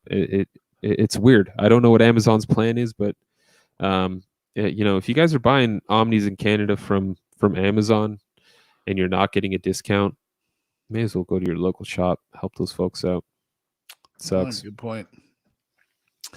Let's see. Court of Owls is better in absolute than Omni. I agree. Also, welcome to the show, Joe. I don't know if we've seen you on the live chat either. Right. So welcome. At JT, read some Punisher too. Ennis's Max run is awesome. It is. I absolutely love Ennis's Punisher. It's one of the greatest things out there. Yeah, I guess I don't know if we've asked JT this, but why the Silver Age obsession? You know, I guess he enjoys it, which is fine. But that's great, man. I don't know. Maybe that's what he grew up with. Who knows? True. Profney HQ. I'm from Brazil. I like you a lot. I'm from Brazil and like you a lot. Double time. Thank you, man. Boa tarde, Profney. I know a little Portuguese, my man. I was in Brazil a couple months ago. Lovely country. What did you say again? I said boa tarde, which means good day. Say it slow so I can understand you. Boa tarde. Targi. Yep. Boa targi. Yep. Means good day. Hopefully we're not ruining this for you, Profney. We're trying. I like I like to educate myself. But no, man, thanks for the support. It's good to see you on the show, and we like you too. So far, yeah. Going through that Newsarama article about Green Lantern, I think Liam Sharp's art may have just ventured into the uncanny valley, and that may be what pissed the reviewer off. True. I've also learned never to trust anything critics say.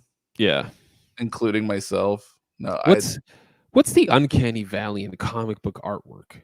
Like, is anyone really convinced that it's a realistic drawing when they look at like a Sean Phillips drawing or like a Mitch Gerads or a Rob Liefeld drawing? Like, that's such a stupid thing. Mitch Gerads and Rob Liefeld in the same category. Whatever. He was hey man, people love that shit. I bet you that same reviewer loved his Youngbloods or something. Oh, that's funny. Profney, I love Preacher. Well, see, now I do like you. Now we like you more. Now it's confirmed. We do like you. Yeah. We all love Preacher as well. Preacher's a shit, man. One of the greatest fucking stories out there. I love Preacher. No. Oh, I just started reading why. I was like, wait, what? What is this? No, I'm very confused. Yeah, man. Welcome, Xander Blitz. I think this is the first time we've seen you as well. Yes, so welcome. I love seeing new faces. This is great. Love the old ones. Love that you guys show up every week. Of course, yeah. See some new ones too. I did read Why the Last Man, and you're right. I did cry when that happened. Yeah, I teared up too, man. Yeah. That one hit you. It's rough, man. It's rough. Yeah, nope, that one hit you in the feels. I like the smell of paper too. I went, dude, that's not weird. That is a true comic love. Like, I love the newspaper, especially newspaper print. Not so much the gloss, that newspaper print. Dude, the smell, the feel of the paper, it takes you back to childhood. I am totally with you, JT. I love the smell of paper. That's not weird, man. That's not weird at all. I bet everybody in here that reads physically is going to agree. Yeah. Canadian. Oh, sir. Sir. You did not see my video. Yeah, no. The Crow by James O'Barr is one of my favorite comics of all time. The Crow movie is my favorite movie of all time. So I saw The Crow back in 94. I was like 12 years old at the time. And I loved the movie. I had no idea it was based on a comic book because obviously that book was not meant for children. So I wasn't reading it. Had no idea that it was based on a comic book. When I got older, I was like 18, 19, I discovered that my favorite movie was based on this comic book from Caliber Comics. And so I was like, I'm going to check this out. And so I got the trade paperbacks, and now I've owned it in the hardcover special collector, director's cut edition that's currently out. I really, really, really want to get the Easton Press edition, which is that absolute gorgeous leather hardcover with the, oh my God, it's so freaking gorgeous, but it is so expensive. It's like $200-$300 now if you try to buy it on eBay. I don't know. I will pay $200 for it, but the last time I saw it on eBay, they were asking $400, and I was like, that's a little steep. But I want the Easton Press version of it. I absolutely love The Crow. My life's motto, it can't rain all the time, came from dude, I love everything about it. I love the book. I love the movie. I love everything about it. If I ever get to meet James, I was this close to meeting James O'Barr. I was in Austin, Texas on vacation, and there was a con going on that weekend, and he was there, and I was this close to having my wife convinced that we could go and talk to. I just wanted to meet him, and then we could leave. Like I was like, I don't want to pay $50 for 5 minutes. Like that was kind of a dream. So, but man, no, I love The Crow so very much. Love it. And like he wrote, like the reasoning behind writing it, and like where the pain came from, and what the story's about, and what it represents. And dude, it's one of the greatest books of all time. Now that I'm done sucking the teat of The Crow, Mario 4-1. I was just looking for reviews on the Spire and Coda today because I like the art. Oh, perfect. I will say they're both fantastic. I really enjoyed them both.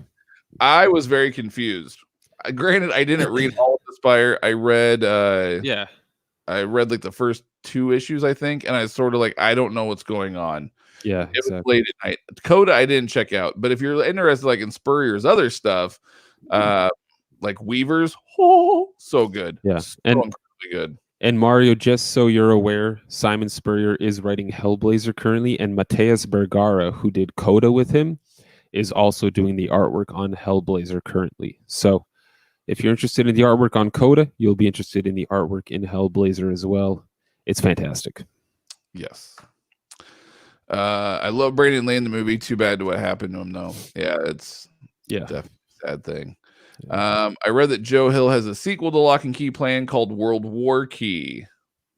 That's been the word on the street for a couple of years now. Let's see if it ever happens. Yeah. Dave Sim a bit crazy. Dave Sim? Did I miss something? I don't know. I think I might have missed something there. Not sure. All right, Dave Sim a bit crazy. Oh, for writers that were a bit crazy. Sorry, it took me a minute to realize what he was commenting. Oh, yeah. What did we miss? No, that's what he's referring to. Makes sense. Mike, do you have a U.S. post office box? No. I travel often for work, so if I'm ever going to order anything, I'll usually order it to the hotel or to my friend Matt here, because we are planning to meet up at some point, and any hardcover I order for pretty much until we meet up is going to be through IST sent to Matt's house. Yes. So it's pretty cool. I got inside hookups. Amazon is such a shame for a company that has its roots in selling books. They've fallen so far. No kidding. Yeah, I was saying when I started buying Omnis, it was like you would get at least 35% off on Amazon, but now it's like cover price for 80% of the books that they sell. It's crazy. Yep. I think Jason Aaron's Punisher gets overlooked because of Ennis, but Aaron's run was good. I did enjoy Aaron's run as well. Definitely completely different feel over Ennis's, but it was also a fun ride. Another one that gets overlooked a lot too is Remender's Punisher run. Right. That's another one that gets overlooked quite a bit. I mean, look, Ennis had Frank Castle fight a communist midget in his run. You don't get much better than that. I'm sorry. Everyone else did great stuff. I liked, the biggest problem I had with Jason Aaron's run, and I think it's unfortunate because it was Steve Dillon, but I don't know. There were some times where the artwork it was a bit too much for me. I don't know. Maybe it's been too long for me, but I did like Aaron's run. A little short-lived though. It was kind of short. It wasn't very long at all. Yeah. Let's see here. I panic purchased Wolverine Volume 1, and they sent it in the same box, no filler, with a 25-pound bag of cat litter. Oh, holy shit, Amazon. That's good news is they'll replace it. I mean, I will give Amazon that. They'll either replace it or they'll give you a fat discount, or they'll replace it and tell you to keep the original. I've had multiple things happen. So, oh, dude, that is ridiculous. Yeah, I don't think Why would they don't care. Yeah, especially in the COVID world, they really don't care. No, yeah, and their warehouse management system does not give a shit if your thing has a desk cover on it, unfortunately. Yeah. No, they do not care. I also live in Canada. Man, a lot of Canadians. Mike, you guys are gonna have to start a group. Guys, I'm glad you're all here. I'm glad everyone's now coming out of the woodwork saying they're Canadians. I also have to get my comics from Amazon. If you pre-order an Omni, they usually drop in price at some point before release. You can usually save over $40 that way.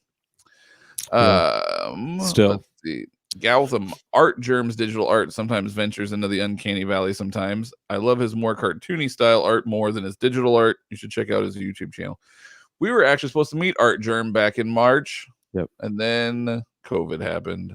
Art Germ has some very lovely covers. I have a lot of his Catwoman covers. Yeah, he has some really cool covers. Yeah, beautiful covers. They'll be in a custom Catwoman omnibus at some point. Very excited for that. I decided if I'm going to get into the characters, I'm going to start at the ground floor. There you go, man. I respect that. Sure, fair enough. What will happen to comics after the pandemia? Well, that's a great question that nobody knows the answer to at this point. Yeah, and the good news is comics are about to start coming back. End of this month. So that I would say we should have a better idea of what it's going to look like by July. Because I think initially, just because new comics are coming back in May, it's not the big titles. It's like smaller titles. I think they said that they're not launching big titles until like July. I think is what Jim Lee said. And I think this should open the eyes to a lot of people and sort of make us all realize, like, these things don't last forever. So when you see a Kickstarter like Cosmic Detective, it's a good idea to back it because, who knows what the future is going to hold. Maybe that is the future where it's like, hey, we're a creator. We're a creative team. We're going to make this book. You want it? Here's where you start. Otherwise, good luck ever reading it. You know what I mean? Like, I don't know, because, if at the end of the day, the big two fall, like, what do we all have aside from creators just making their own book and us supporting it, before it even gets made? Yeah. Something to consider. I don't know. I wouldn't even mind that, honestly. The more I think about it now, like the amount of non-superhero comics I read is a lot. I would be totally fine with creator-owned comics. Totally. Yeah. Fine. I think my wife thinks I read like superheroes and that's it. And so I think like she doesn't get the whole love of she's fine with it. She doesn't care, but she doesn't, and she kind of supports it, but like she doesn't get it. But I also don't think she realizes that I read a lot of stuff that is not superhero related, that's horror, that's whatever. And I think that I learned today she doesn't give a shit about what I do in regards to comics. Yeah, man. I mean, that's a lot of people though, right? Like a lot of people have watched the Walking Dead show and never know that it's based on a comic book. Yeah. Right. And that goes for everything. I mean, it's a shame because these writers that write these comic books are still people who write things. They're not any worse than someone who's written a movie or a TV show as opposed to a comic book, right? There's not a big disparity between the two mediums. Yeah. It's a weird situation. But yeah, I mean, comics definitely get overlooked. As soon as I mention comics, man, I've been trying to date during this pandemic. Damn, son, it's rough out here. It's so rough. Social distance dates are not fun at all. But I'm not going to hide the fact that I read comics, and people are like, "Oh, you read comics? It's kind of nerdy." And I'm like, "Well, it changed your life, man." And then Mike goes, "Oh, you want to see what's nerdy?" Yeah, boom. I just rip my shirt off Hulk style. Look at my seps. Yeah, but that's funny. It's kind of weird because it's at the same time I'm like, well, comics aren't all superheroes, but at the same time, here's the best comic I've ever read: Animal Man, the shittiest superhero you'd never want to read about in your life, but it's the best thing ever. It is. It's crazy. Yeah, people just got to open up their minds. Open up your mind. Yeah, be open. I used to order from Amazon, but switched to Indigo because Amazon's packaging is a shame. Have you guys read any of the Hill House comics? Yes, and they are amazing. From the few, I love Basket Full of Heads. Yep. Dollhouse Family's great. Dollhouse Family, I think I've read the first 2 issues. I can't remember how many are out of each because I kind of fell behind and then the pandemic happened and then it's like 3 or 4. But I've read the first 2 issues of Dollhouse Family. That was really good. I also read, what was it called? I'm going to mix up titles here in a minute and it's going to be bad. There was Daphne Jones, I think. I haven't read Daphne Byrne. Daphne Byrne, that's it. That one. I have not read Daphne Byrne. That was the one I hadn't read because that one just, I think, dropped right before everything went crazy. Lolo Woods. Lolo Woods, that's what it is. Yes. That one is also really good. But out of all of them, I think Dollhouse Family and Basket Full of Heads are probably my favorites. And honestly, I'm a little concerned after this whole pandemic if that imprint's going to live on. Well, it better, hopefully, because it's horror comics and they're right. great. Galtham, how do you guys know each other? You've never met? No, we've actually met several times. Yeah. So long story short, there's a game, or it used to be a game on mobile apps called not Marvel Strike Force, that's what I'm playing now. War of Heroes, Marvel War of Heroes. And so there was this game, Marvel War of Heroes. Everybody started playing it. Everybody used line chat to communicate. There was all these alliances, etc., and then chat rooms that people could talk about the games, right? Well, that game actually brought a lot of people together, and a lot of friendships were actually formed over like the 2 years that this game was out, that people played this game. During that time, there was Mike, another gentleman by the name of Mike who went by Red Skull, and then a gentleman by the name of Alex who went by Rusty Surfer. They start, and then David Cadis. They started a podcast called Four Guys in a Comic, and David, like, a couple months in, left the podcast, and so it was called Four Guys. So they needed a replacement. So Red Skull Michael, he put out there, hey, we're looking for fans or whatever, comics, whatnot. I went through this whole interview process to be the fourth guy on the Four Guys in a Comic podcast. Ended up getting it. And then I joined on and I became the fourth guy. And we did that podcast for 3 more years. Yeah. 3 more years before things kind of slowed down and fizzled out and whatnot with everybody. And during the time, that's how me and Mike met, was through the podcast. But we've met, like, we've hung out a bunch at cons and all sorts of stuff. So at least 3 or 4 times in the last few years. Yeah. He was supposed to come out last year and didn't, and then this year he's supposed to come out, and then the pandemic happened. But this year is still gonna happen. We're just not sure when. Right. If not this year, as soon as it's possible, I'm still planning to visit, even if it's just us going around visiting comic shops and there's no con. That'll be fun too. You know, it's great. It's fun. You have a great family, and it's really nice that you guys let me crash and all that and cause all the mayhem I caused. Yeah, Mike has become a part of our family for sure. Right.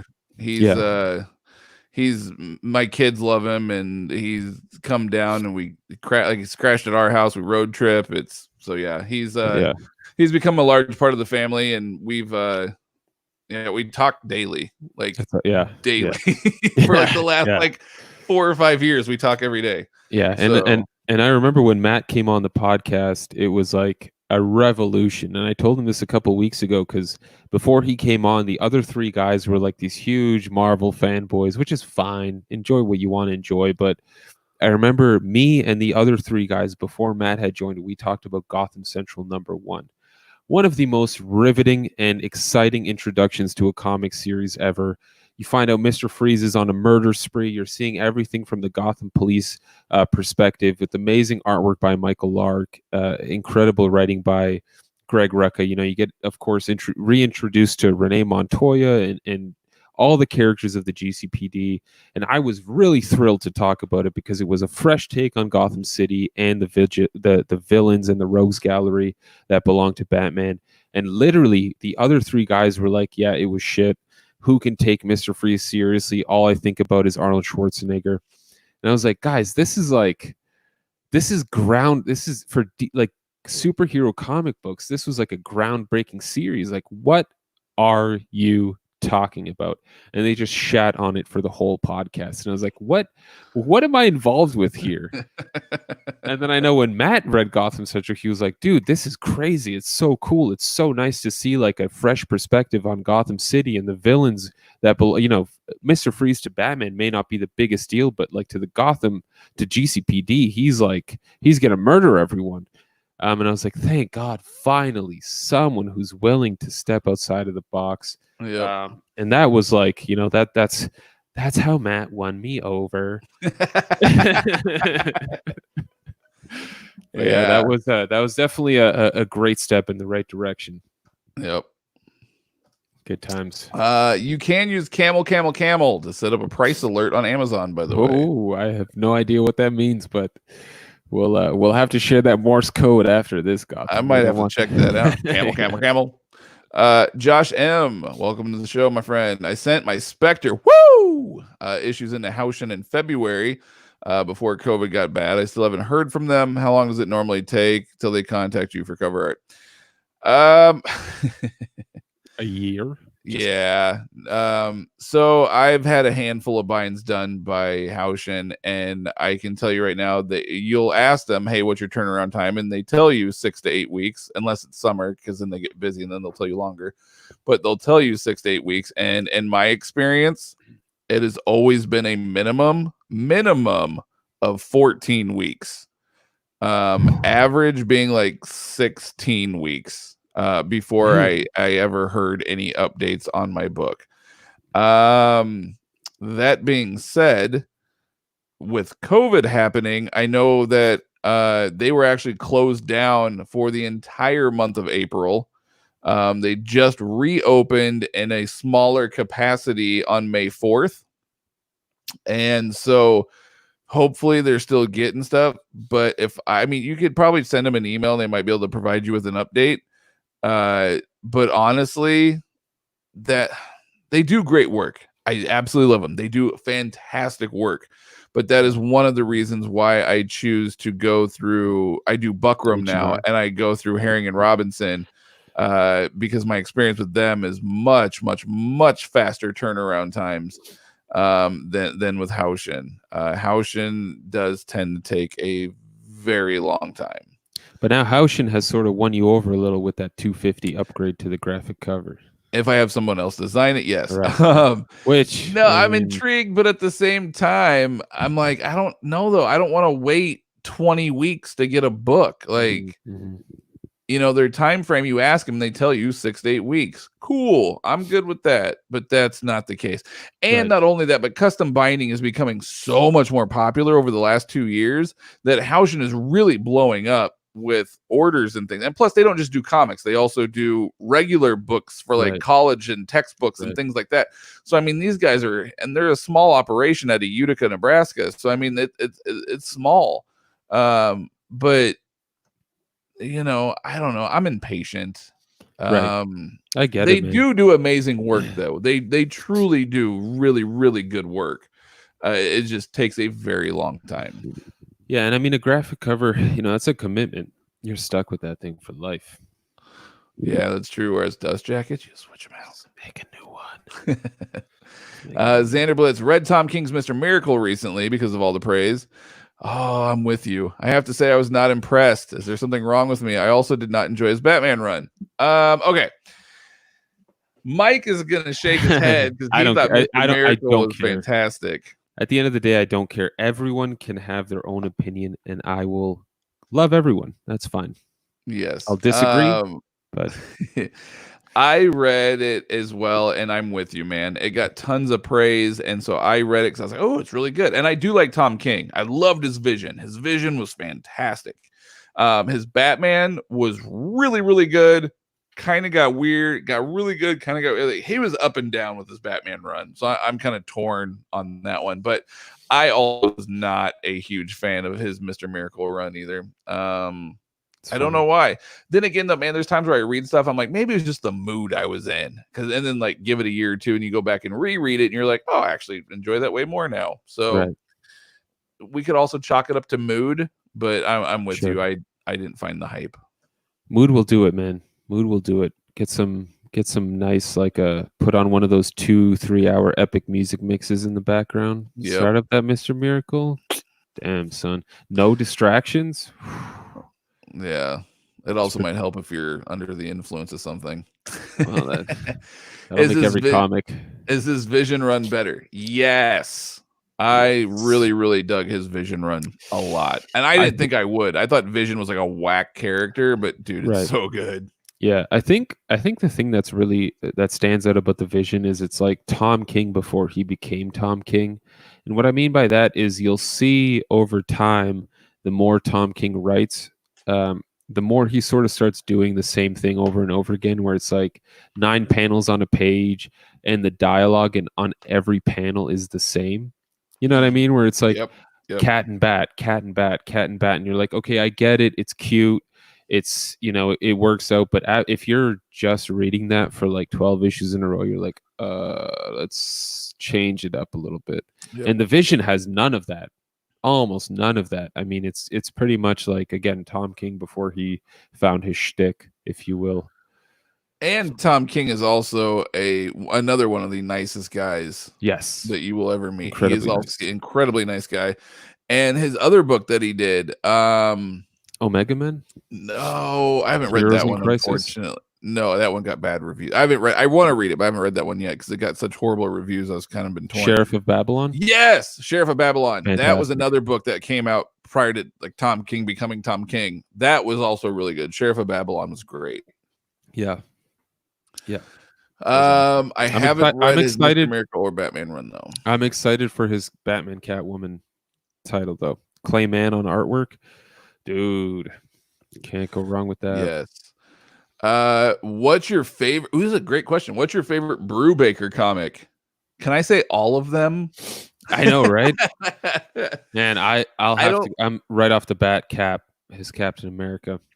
See, I've only read half of it. And I really dug it, but I was reading it all digitally, and I kind of just got burned out reading it digitally. I kind of wanted it more in a physical format, but as we all know, the Omnis are 3 of the 5 are out of print. Yeah. I did really dig it though. I really liked it. I was just kind of burnt out digitally. I really love Incognito. That was one that I've read somewhat recently, and I really loved it.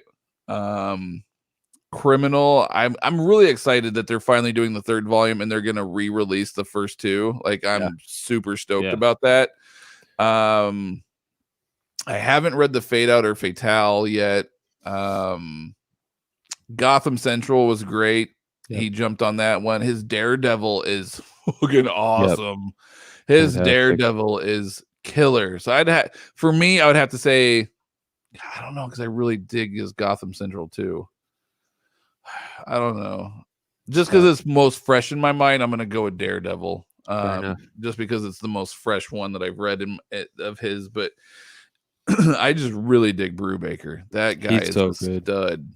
Yeah, he's an incredible writer, and I don't know. There's something weird about him because I was reading Fatale lately. Again, working on a horror comics video, and he that one's like Cthulhu-ish, right? Or like H.P. Lovecraft or something. Yeah, it's very occulty.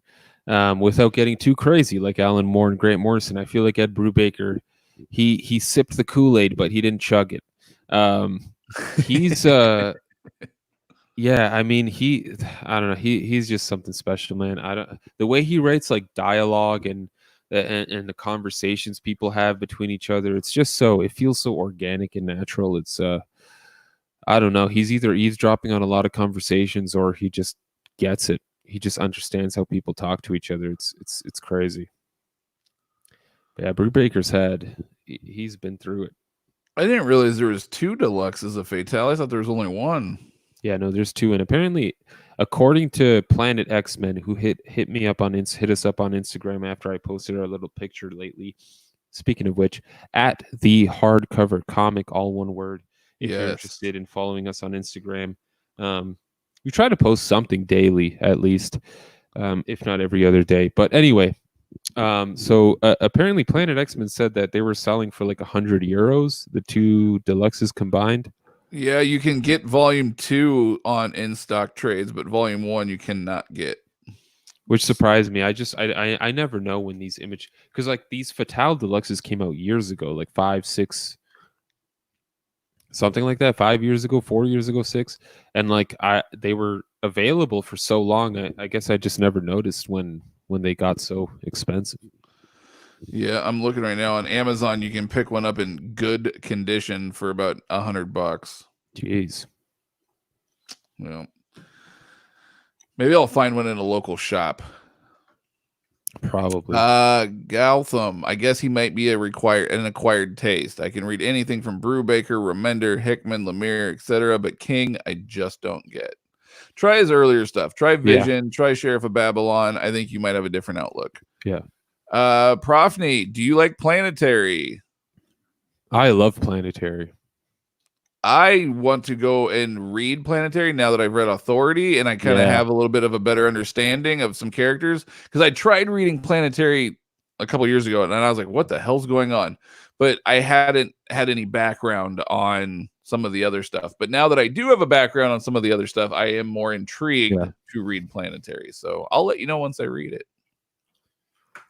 Greg, have you read Die from Gillen? I read the first 10 issues and I still can't decide if I like it or not, but still can't stop reading to find out what happens next. I have read the first 6 issues and I loved it. I thought it was great. It is definitely weird. But I really dug it. I thought it was a really interesting concept. I thought it was really well done, but I'm not quite as far as you, so I guess we'll see what happens. But I really dug it. I thought it was really great. That's another book that's on like my back burner that I'm letting build up, and then I'll finish binging. Yeah, Kieran Gillen, oddly enough, is one of those writers where anytime he has a new series, I'll be like, well, I'll check out a few issues. And I end up checking out like, 5 or 6 issues first arc. And I always end up remembering by the end of that arc that like he's a ridiculously good writer. And I shouldn't have doubted it for a second that I would enjoy that I would at least be intrigued by the series. So yeah, I think I read like 6, 7 issues and then I said, screw it, I'm going to wait for a deluxe because it's got to be coming, right? I mean, yep. You enjoyed his Loki, didn't you? His Loki was wonderful. Yeah. Yep. His Loki was great. I mean, really because he also did Wicked and Divine, right? Yes. Yeah, and I'm so torn on Wicked and Divine. I don't know how to feel. Like I really, really, really want to like it, but at the same time, I have no fucking idea what's happening. Right. And I've tried reading it like 2 or 3 times, and I'll be like, I think I'm starting to get it, and then something else happens. I'm like, I don't get it. He's a little crazy too. But like, I want to like it. I really, really, really want to like Wicked and Divine. Right. The thing about Kieran Gillen is there are a few titles where he sort of brings he ties magic and music together. So obviously Wicked and Divine is a big one because all these gods are manifesting as like pop stars and stuff. And then he did another series Phonogram exactly. And dude, literally there's a story arc in Phonogram called Singles Club. And what he did is he on Spotify, if you don't know what Spotify is, it's a music streaming service. He made a playlist called the Singles Club, and it's a playlist that you can play while you're reading the comic, because in the comic it says what song is playing at that time, and you can change the song based on what page you're on in the comic. And dude, I'm gonna tell you, I might be a little crazy. It felt like that it was a completely unique experience reading a comic book, because the story arc is essentially everyone's going to this party at a club, and it's 6 issues. Each issue looks at that same party from a different character's perspective. So all the songs are the same throughout the story arc, but you're getting again different perspectives as these songs are playing. So all these songs while you're reading these story arcs are it's giving you a different perspective, and the emotion that sort of ties in with the song affects you differently. It was insane. I've never ever experienced a pairing of music and reading the same way. It's insane. I was taken aback. Again, I did enjoy a little bit of nature's stimulant enhancer, but it felt like it was something special. That specific story arc, Singles Club, listening to that playlist, making sure I was following the song that was in the story, because they reference the songs that are playing, and there are little music notes floating in the artwork. It was crazy. It was crazy. I'm gonna blame that on nature's enhancement. Yeah, hey, take it where you get it. They have Punisher and Epic. Should I get it? Yes, I love the Punisher epics, man. Those are great stories. I really, really dig them. Yes, Circle of Blood. Yes, you definitely want to pick that one up. That's fantastic. That's a fantastic story. Yeah. Have you ever hate read a comic? I don't. I feel like I might with Batman Snyder with our read through. I don't know. I guess we'll see because I hated it the first time I read it. I guess we'll see if I feel the same way. But in hindsight, a lot of Deadpool. Yeah, I don't know if I've ever hate read a book, because if I hate it that much, I will just not read it. I'll just be like, I'll just give up. Some Bendis books just to make a video shitting on it. That's it. Okay, you did. Yep, you did with the Superman. Yep, that's right. Camel is a Google Chrome extension. Gives you a historical graph of price, so you know if you're overpaying for something. You can set up price alerts as well. Wow, that's pretty cool. That's dope. Sal, what is up, my man? What up, Sal? I gotta thank Mike for reminding me to buy Miracle Man. Yeah, Sal. So for those that don't know, Omnibuds Cafe is a Facebook group for omnibus, hardcover, deluxe, etc. collectors, run by our boy Sal, and it's one of the best groups I'm in. Everybody's super cool. Yep. Although Sal has been pretty quiet. I don't think I've seen much from him lately. You've been quiet, man. So I hope all is well with you. But yeah, Omnibuds Cafe is a wonderful Facebook group for omnibus collectors, hardcover collectors, trade paper, anybody, anything goes, collectors in general. It's a really good group. I've been a part of that group now for a few years, and I love it. Me too. A good place to buy, sell, trade. I have found some amazing deals through that group as well. I've sold a lot of stuff through that group. So if you guys are interested, check it out. Omnibuds Cafe on Facebook. It's an awesome group. I heard Sal's actually been having some issues with Brian, Murr, and Joe. So maybe they can hold it. I love Impractical Jokers. Yeah, but Herring doesn't make graphic covers. That is correct. They used to, but they no longer do. So therefore, it would have to be a Buckram cloth cover or the Aristox cloth. But our boy Mike can do DJs though. That's half of my books. That's what they are. They've got DJs. Prophany, dude. How are you guys? Alan Moore or Neil Gaiman? The Gaiman. That's the what is it? The immovable object. The immovable object meets the unstoppable force. That's what that is. Yeah, the Blob meets Juggernaut. Yeah. Okay. I don't know, because the more Alan Moore I've been reading, like the Tom Strong stuff, I just fall more and more in love with it. I was gonna say at first, like, if you have to put a gun to my head and I have to pick, I'm gonna say Neil. But then I start thinking about Tom Strong and Swamp Thing, and then I go, well, shit. I wanted to ask you a question. Do you like when you're considering reading an Alan Moore book, do you ever wonder, like, maybe it's not the right time to read this? Like, this is going to be a heavy investment. You know what I mean? Like, whenever I'm about to pick up an Alan Moore book, I'm like, am I ready for this? Yes. Because in a Neil Gaiman book, I'm like, okay, well, let's see what he's got in store for me. But Alan Moore, I know it's going to be crazy. I know it's going to be intense. I know it's going to require focus and attention. Yes. And so I'm like, I don't know if I'm ready for this right now. Yeah, I actually thought that when I have my 5 that like I'm rotating right now, and I was like, oh, I'm going to reread Swamp Thing. And then I was like, ooh, am I ready to reread Swamp Thing? Right. I was like, I don't know. I go, let me get through these first 5, and then I'll rotate Swamp Thing in next time. So that's interesting. Yeah, I was like, let me get in my rotation, and then I'll rotate Swamp Thing in. Yeah. Like, I know it's going to be a great read from Alan Moore, but I also don't know if I'm ready to deal with the craziness that's involved with it, and the adult themes. There's so much rape in Alan Moore comics. Yeah, it's hard to deal with, man. It's so hard to deal with. So I'm gonna have to say Neil. If I absolutely had to choose, I'm gonna say Neil. Right. Yeah, I think so too.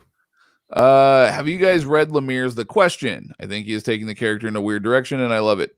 Yes. I have not yet, because I am actually reading Denny O'Neill's The Question run right now. And I'm really enjoying that run. That's like I said, I think last live stream, Denny O'Neill's one of those writers that I never realized how much I appreciated and loved until I got older.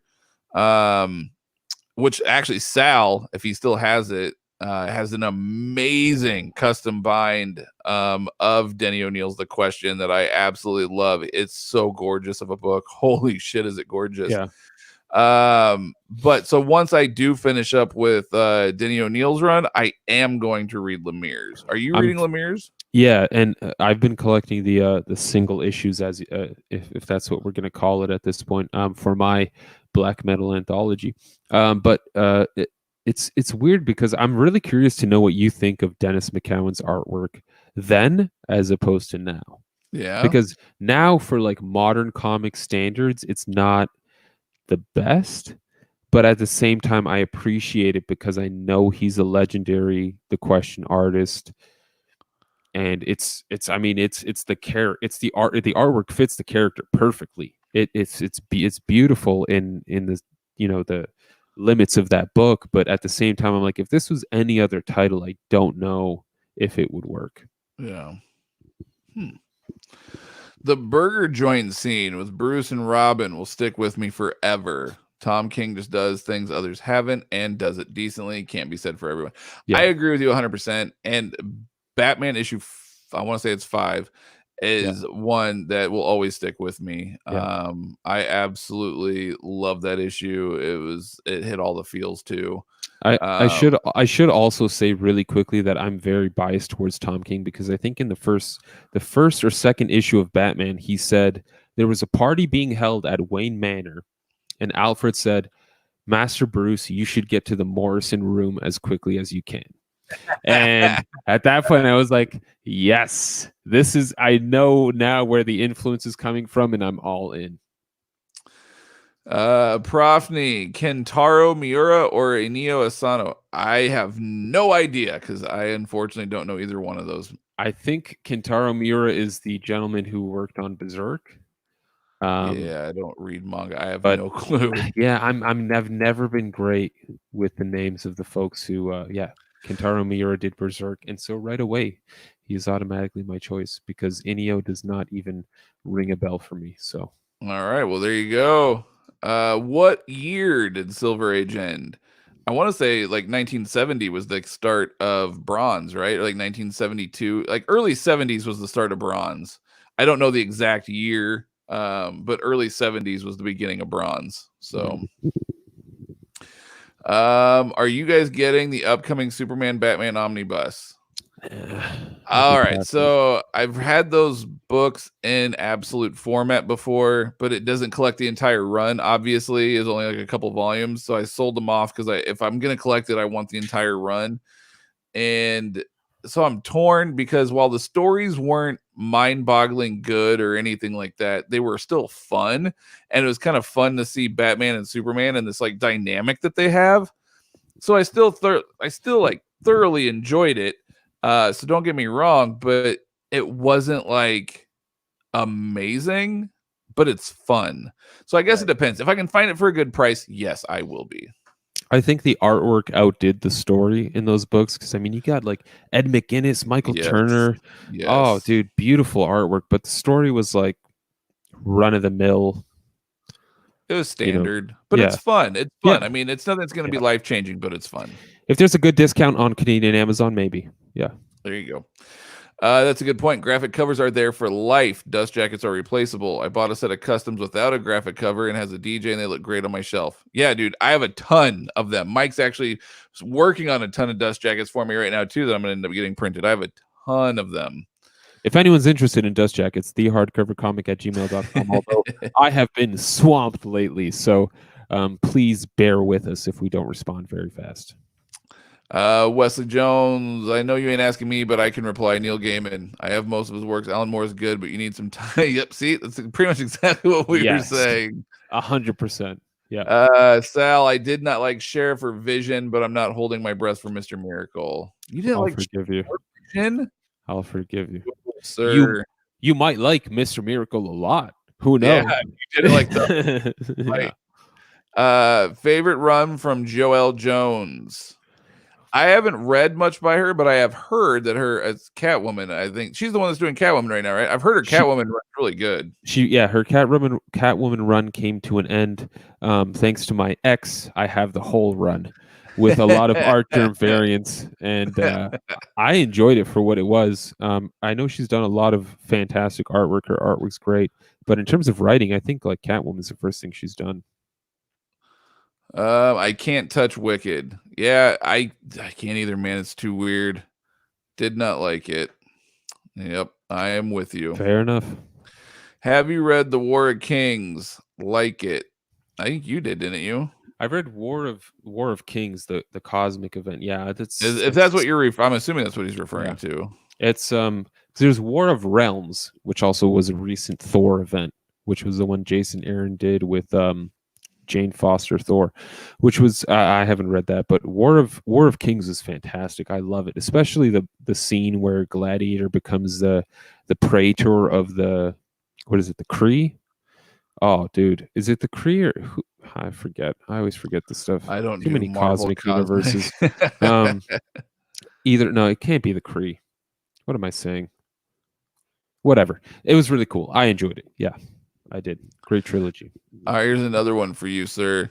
I've been thinking about picking up the Inkle for some time, and that book looking back at me on every episode ain't helping my self-control. Any advice? Didn't you do some videos on the Inkle stuff not too long ago? Yeah, Wesley Given. It's a fantastic book, especially this version.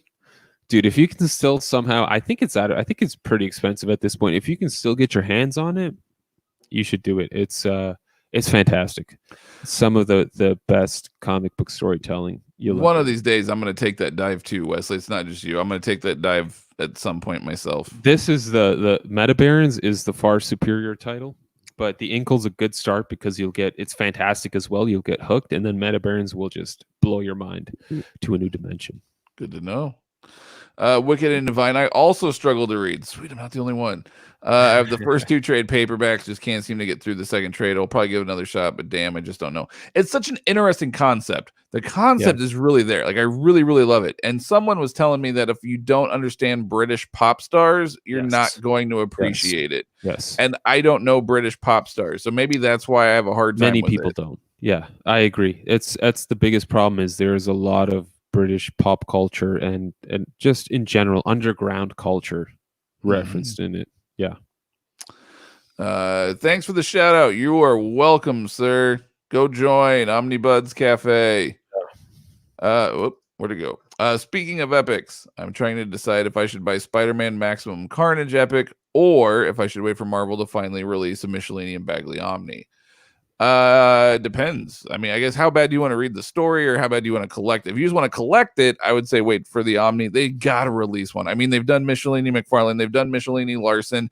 Michelini Bagley's the one that people have been asking for years. Marvel would be stupid not to do a Michelini Bagley Spider-Man omnibus. So, and honestly, pick up the epic. It'll probably be out of print soon and be worth a lot of money. So you'll get that omnibus for free. But if you're just looking to read it, then I would say the epic or digital. I read it again. I read it as a kid, and then I read it again a couple of years ago digitally. I will say it's not as good as I remember. Like, it's like one of those like nostalgic books where you're like, huh, this is a lot better in my 12-year-old mind. I think most of the Michelini years are that way, where everyone's like, oh, remember the Todd McFarlane years? And it's like, well, do you remember the Todd McFarlane years all that well? Yeah, it's a lot better as a kid. It's still good, don't get me wrong, but it's different. I still do, and you remind me I need to make a companion Omni for the question. Dude, his Omni is so fucking gorgeous. I love that custom bind so much. It's actually, I think his custom bind is actually what prompted me to like start reading the question, because I was like, oh, that looks like an interesting story. Yeah. And it is an interesting story. It's really good from what I've read so far. You know what this all reminds me of? I don't know why, but for some reason it just reminded me of that Dr. Fate custom you had shown me. I think there was supposed to be like I don't know if there was ever an omnibus announced for it, but there was supposed to be a trade paperback collecting all that Dr. Fate material. I wish they did, man. Dr. Fate does not get enough love. Yep. He's an interesting character too that I would like to read more about. Yeah, I think that Spider-Man issue when Gwen died is considered the beginning of the Bronze Age. Could be wrong though. Fair enough. I've only got 2 years left of Silver Age Spider-Man. Jeez, man, you go, JT. Yeah, crushing it. The big ticket with J-Rock. Hey, what is up, Hey, fellas? what up, J-Rock? Will Marvel buy from DC? No. Well, there was talks about Disney buying out Warner Brothers, I think is what he's referring to. I don't foresee that ever happening. I guess we'll see, but I don't know. Disney's got money. Well, they did prior to the pandemic. So I guess we'll have to see what happens. Yeah. I don't ever foresee it happening. But... if Marvel ever buys DC, I'm becoming Mr. Image Comics. For real. Or Valiant. Well, yeah. We'll see what Valiant does. Yeah. Lady Killers was awesome. My omnibus dust jacket for the Amazing Spider-Man Omnibus Volume 1 got ruined. Can someone make me one? Yep. Shoot us an email. Mike got you taken care of. Have you guys read Paul Miati's Jonah Hex run? It's, in my opinion, some of the best Western comics. I've been tempted. I haven't, but I have been tempted by it. Yeah. Jonah Hex is a character that I'm very, very, very unfamiliar with. I know him basically from Josh Brolin, which I know is not a good representation of the character. So no, I'm very unfamiliar with. I mean, I know who he is and stuff, but I've never really read much other than if he's like a side character. So yeah, likewise. The only experience I have with Jonah Hex is in those couple issues where Booster Gold visited him in the Dan Jurgens run. That's it. Yeah, I'm intrigued though. I'm reading Batman in the Shadow currently. Have you guys checked it out? Any thoughts? I have not read that one yet, although I am very tempted to because that sounds like it would be a lot of fun. Yeah, it's a good time. So it's Scott Snyder writing, with and Steve Orlando, I think, with Riley Rossmo on artwork. I wasn't the biggest fan of Riley Rossmo's artwork. He did the do you remember that Night of the Monster Men crossover? Yes. Yeah. So it's his artwork. It's, I don't know. It's a good story. I like Batman Shadow. I got the hardcover, which has horrific binding. It's even for like a premiere hardcover, it's almost impossible to read. So that's the only downfall. But I like the story. It was fun. I mean, Batman is based off of Shadow, so they kind of work well together in the same book. Kale, I could not get into Inkle. Hey, different strokes, different folks. K-Dog just picked up Six Gun, Volume 1, 2, and 3. Hot damn. Looking forward to reading that. I heard Matt gave it praise. What do you think, Mike? Well, thank you, K-Dog, for asking my opinion. I really like Six Gun as well. I wish I was able to afford the Gunslinger editions because they are stunning. Unfortunately, I can't, but I like the Six Gun. It's probably in my top 3 Colin Bunn titles of all time. It's him doing clearly what he wants to do, with an incredible partner in Brian Hurt. I mean, those guys are like brothers at this point, and it's great to see them collaborate because they just get each other. They just seem to understand where each other wants to go, and it works out beautifully. Six Gun it's a fun idea too. I mean, Colin Bunn has so many titles he does, and sometimes his ideas get a bit repetitive, or they seem like copies of ideas you've seen in the past. But Six Gun is, man, so unique and wonderful. I really wish they would have finished or continued The Damned, because they're such a good creative team. Yep. The Damned, like the sequel to The Damned, was really good too. Right. I have the War of Kings 3 omnibus set, and I love it. It is really an epic read. Yes. My Meta Barons arrived from IST today. I've never read the Inkle, but I've heard it's not necessarily a prerequisite. You are correct. The Meta Barons essentially covers the Meta Barons, and that's it. They don't really mention the Inkle. They don't mention any of the events in the Inkle. It gives you a background on the Meta Barons and where they come from, and where the current Meta Baron that you see in the Inkle, you sort of get his origin story, which is great. Ray Guile, what can you say about the Claremont Jim Lee Omnibus Volume 1? I've heard some feedback that it's very rough. I've never read that full omnibus. I'm trying to think back. I mean, I've read some of the issues digitally. And I remember thinking, what am I reading? Yeah. I've also heard from several other people that volume 1 is very, very rough. Yeah.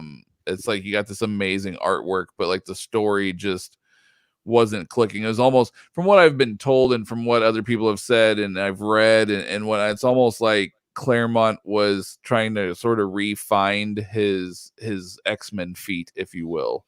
Yeah. He had left the book and then came back, and it seemed like he was just trying to get back into the groove.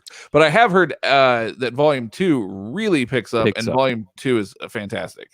So yeah, volume 1's almost like a necessary evil for volume 2. Yes, that's what I've heard several times over. Yeah. Spotted the Beowulf behind you, Mike. How is it? Top notch. Especially if you're, I guess I can pull it out. Where is that bad boy? There he is.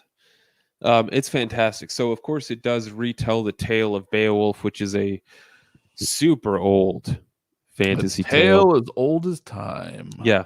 And it's great. It's got Dave Rubin artwork. Let me see what I can do here.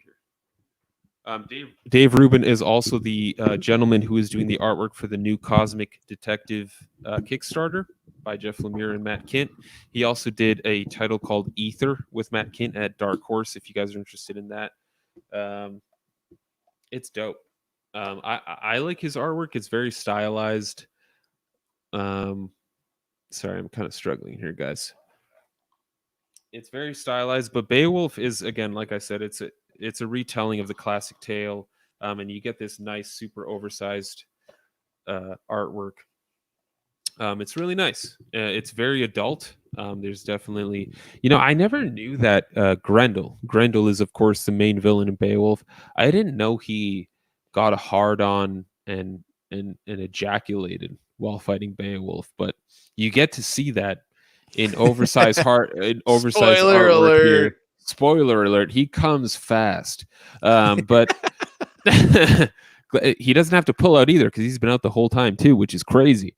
But yeah, it's really cool, and you get to see sort of Beowulf go from like Grendel to Grendel's mother to another monster, and it's cool. It's fun. It's very different, and David Rubin, his artwork really does tell most of the story, and it's fantastic. It's a great style in my opinion. And the book's not that expensive. It's $30 for like over 200 pages of absolute size artwork. I mean, can't hate on that. It's far more entertaining than trying to decipher the original Beowulf. I remember as a kid loving the Venom miniseries from the 90s. Then I bought the first Venom omnibus. Damn, it did not age well. No. Unfortunately, a lot of those Spider-Man stories did not age very well. Yeah. I actually liked the Jonah Hex movie. Wasn't there a sexy lady in that movie? There was Megan. I think Megan Fox is in that movie, if I remember right. I could be wrong, but I think she was in it. Yeah, I think that sounds right. Alum 918, would you recommend any runs by Larry Hama, G.I. Joe, Wolverine, etc.? I'm trying to explore new writers. From what I've read of his Wolverine run, yes, I really dug his Wolverine run. And I can tell you from being on a podcast with our old friend Michael for a number of years, he is a ginormous Larry Hama G.I. Joe fan. He really, really, really loved what Larry Hama did. Joe, he's a huge Larry Hama fan, and if he were here, he would go for the next half an hour telling you about how great it is. Yeah. And I'm not sure if, I don't know, did IDW and any of those G.I. Joe, did IDW do like any like G.I. Joe classic hardcovers? Yeah, they did. I was gonna say, I know they did like the more modern runs, but I didn't know if they did them in any of the Larry Hama. The original years too. But if you can pick those up, that would be a good way to start those ones. That would be nice. As far as Wolverine goes, I'm pretty sure a lot of Larry Hama stuff of Wolverine is actually in the Wolverine Omnibus Volume 1, as well as Barry Windsor Smith and some others. So it looks like he did quite a few Venom minis as well. Larry did? Yeah. Oh. Yeah, like almost 10 of them. Oh, Jesus. I believe all of the Maximum Carnage is in the Spider-Man versus Venom omnibus, but holy smokes, I just checked the price and it skyrocketed. I knew I should have waited a few more months before I sold my copy. What is your email? It is thehardcovercomic@gmail.com. Yeah. The Six Gun Gunslinger Volume 2 is tremendously out of print. Actually, a few of them are, I think. I haven't seen one pop up on eBay in almost 6 months. Yeah, they only did print runs. So they did a 1,000 copies of Volume 1 and then 500 copies of like each volume after that for the Gunslinger. You can still get the deluxe editions, but the Gunslingers, they did very, very few runs on that. So, favorite Frank Miller book. I gotta go Daredevil. Well, I just picked up Daredevil. Haven't read it yet, so can't say on that one. Sin City's awesome. Sin City's great. Sin City's probably my favorite. I really kind of dug his Batman that he did, you know, the Dark Knight Returns. The only thing that I disliked about that one was all of the newscast shit. I could have done without all that. I think that was just a little enough. But other than that, I really dug his Dark Knight Returns as well. 300 is pretty dope, but I think in the end, I think I gotta go Sin City. Sin City is, I think, the way I would go as well. Yeah, he did some great stuff though. I mean, Ronin was a pretty good title as well. I don't know if you ever read that, but he wrote and drew that, and that was before Dark Knight Returns and Batman Year One. So you're not getting that weird Dark Knight Strikes Again stuff. I've liked his Dark Knight trilogy. Dark Knight Strikes Again is not the greatest story, but it's not, it's not the worst story either. And then Master Race, I thought was great. I enjoyed Master Race. I don't know. I'd go Sin City though. Sin City as well. I really like his Life and Times of Martha Washington. I think that's a very highly underrated Frank Miller book. It's a good time. Dave Gibbons on artwork. What about his RoboCop? RoboCop's not bad. RoboCop versus Terminator. I haven't read. I think he has like a full RoboCop run where it's not just, it doesn't just involve the Terminator, but RoboCop versus Terminator is a fun time. I'm not gonna drop a whole bunch of shit from my bookshelf again. What are some known comic writers you want to read from but haven't yet? For me, it's Larry Hama and Andy Diggle. I've heard mixed things about Shadowland though. I enjoyed Shadowland. I'm not gonna lie. But yes, there's a lot of people that were not fans of it. Yeah. I enjoyed it though. Once again, is it something that's gonna change your life and you're gonna be like, oh my god, this is amazing? No. But if you just go into it with the exception of I just want to read that something fun and entertaining, it'll get you there. Yeah.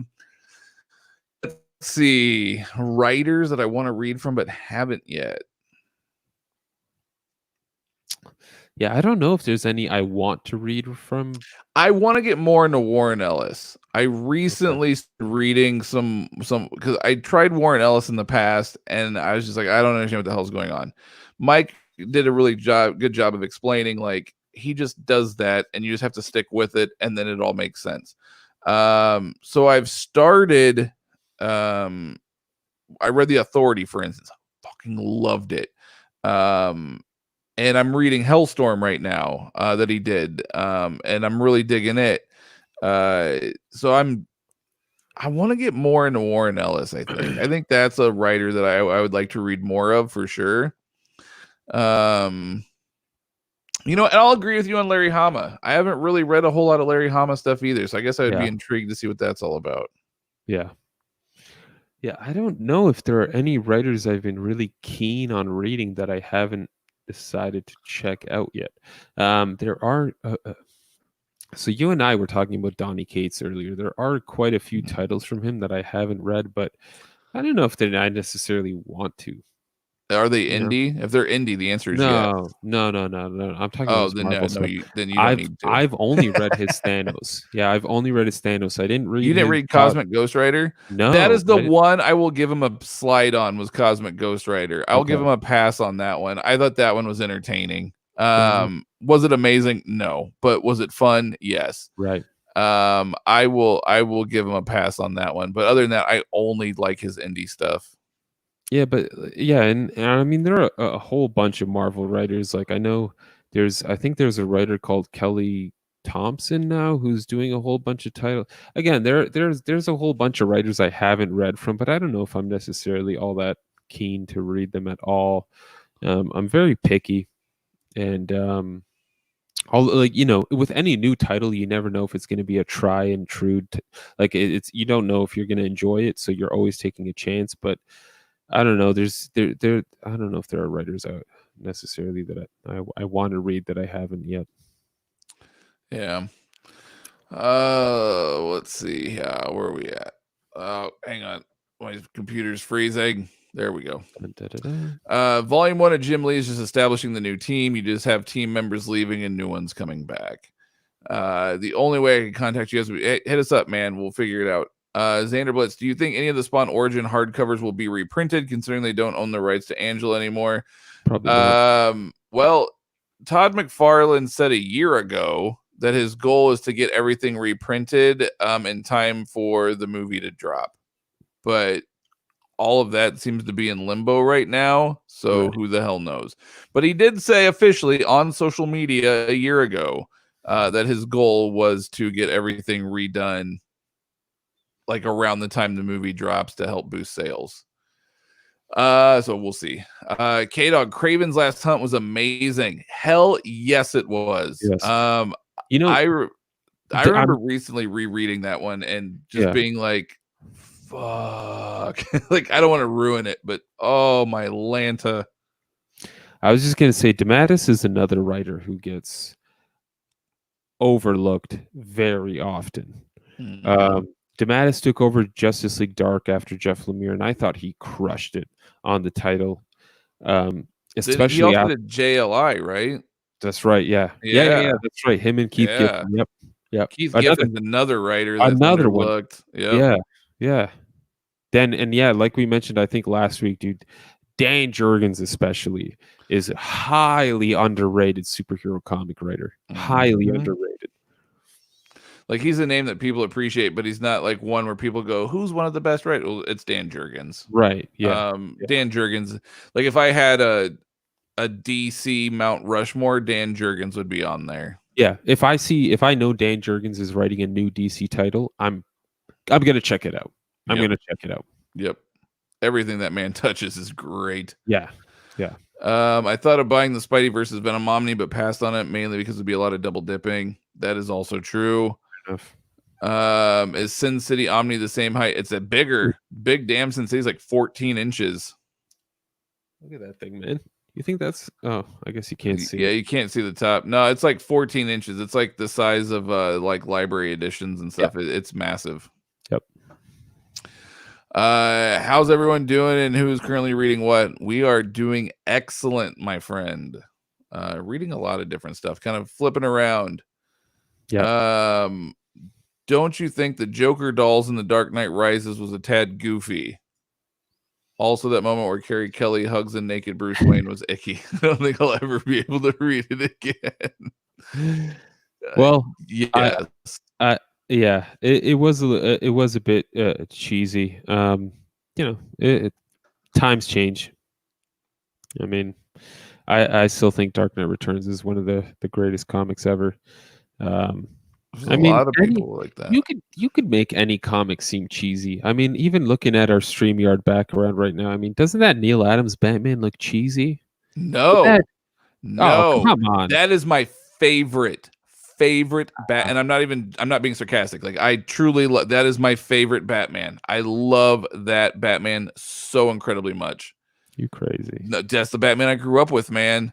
That is the greatest Batman ever. That is exactly why Carrie Kelly hugging a naked Bruce Wayne is icky, because someone grew up with that. Moving on. JT, good night. KL, Shadowland was rough. I read a Batman book by Andy Diggle that I also didn't like at all. Fair enough. Yeah. Isn't he doing some Valiant? I feel like he's doing some Valiant stuff Shadow lately. Man. Shadow Man, yes. Oh, that was good. Shadow Man was great. I'm excited for the new Cullen Bunn run. Yes, because his Punk Mambo was insane. I think it's bigger. Big Damn Sensation. It is. It's like Big Bertha. You could literally, if someone breaks into your house, you could beat them to death with your Big Damn Sensation. I have heard really good things about Donny Cates's Absolute Carnage. Is it not good? It's horrible. I tried reading Donny Cates's Marvel stuff, and I do not like what he did. I don't like how he completely changed the scope of like history as far as symbiotes and all that stuff and the shock value. And I can't get behind any of it. I absolutely love all of his indie stuff. Okay. So it's not that I'm not a fan of his, because I love his indie stuff. It's so incredibly good. Redneck, God Country. Yes, Rednecks is amazing. Baby Teeth, God Country, Paybacks, Ghost Fleet. Yeah. All that shit is it's excellent. It's excellent. But this other stuff, I feel like he's just trying to do things for shock value at this point to make a name for himself. I don't feel like it's working, so more power to him, but I don't feel like it's meant for people like me. I don't know. I feel like it's written more for a younger crowd is the vibe that I get. All right, I will have to say let's try and power through these in the next 5 All minutes. right, we're gonna power through these real quick. Damn, 2.5 hours. Currently reading Chew and Sweet Tooth myself. Oh, that's awesome. Chew, Sweet common Tooth. Conversation. Do you think in this day and age it's been harder for publishers to push new comic characters into the mainstream? Do you think social media outcry has been yes, and yes? Like yes, all of the above for sure. Yeah. I think there's especially with the big two. It's way too hard with the big two. I think Valiant does a good job of it. But I think when it comes to the big two, it's very, very difficult, especially with the different dividing factors with the Comicsgate communities and all for sure. Have you ever read Space Riders? I have not. No. Welcome, Eric. Welcome, Eric. That sounds interesting, though. I kind of want to see what that is now. He should do Spawn omnibuses, maybe with a Kickstarter like the toy. Dude, I would be all about it. Yeah, I own every Spawn issue digitally, but I would be all about that as well. I'd do it for sure. Yep.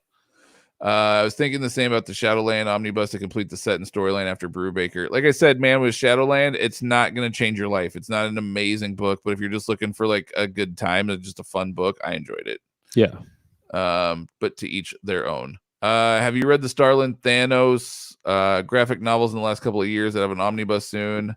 Aside from the Alan Davis Ron Lim art, I didn't find them good at all. I'm not surprised. I personally am not a fan of Cosmic Marvel, so I have a hard time with that stuff. I read, I think, Infinity Revelation or something like that, and it didn't do it for me because Jim Starlin's working with his own version of Thanos, who's not the same as the actual continuity version of Thanos, and it just gets weird. True. And the same thing goes for the Guardians of the Galaxy. I think he's got his own version of them running through the universe. It's just weird. Didn't click for me either. I would agree. I just finished reading Cable and the New Mutants, Louise Simonson and Rob Liefeld.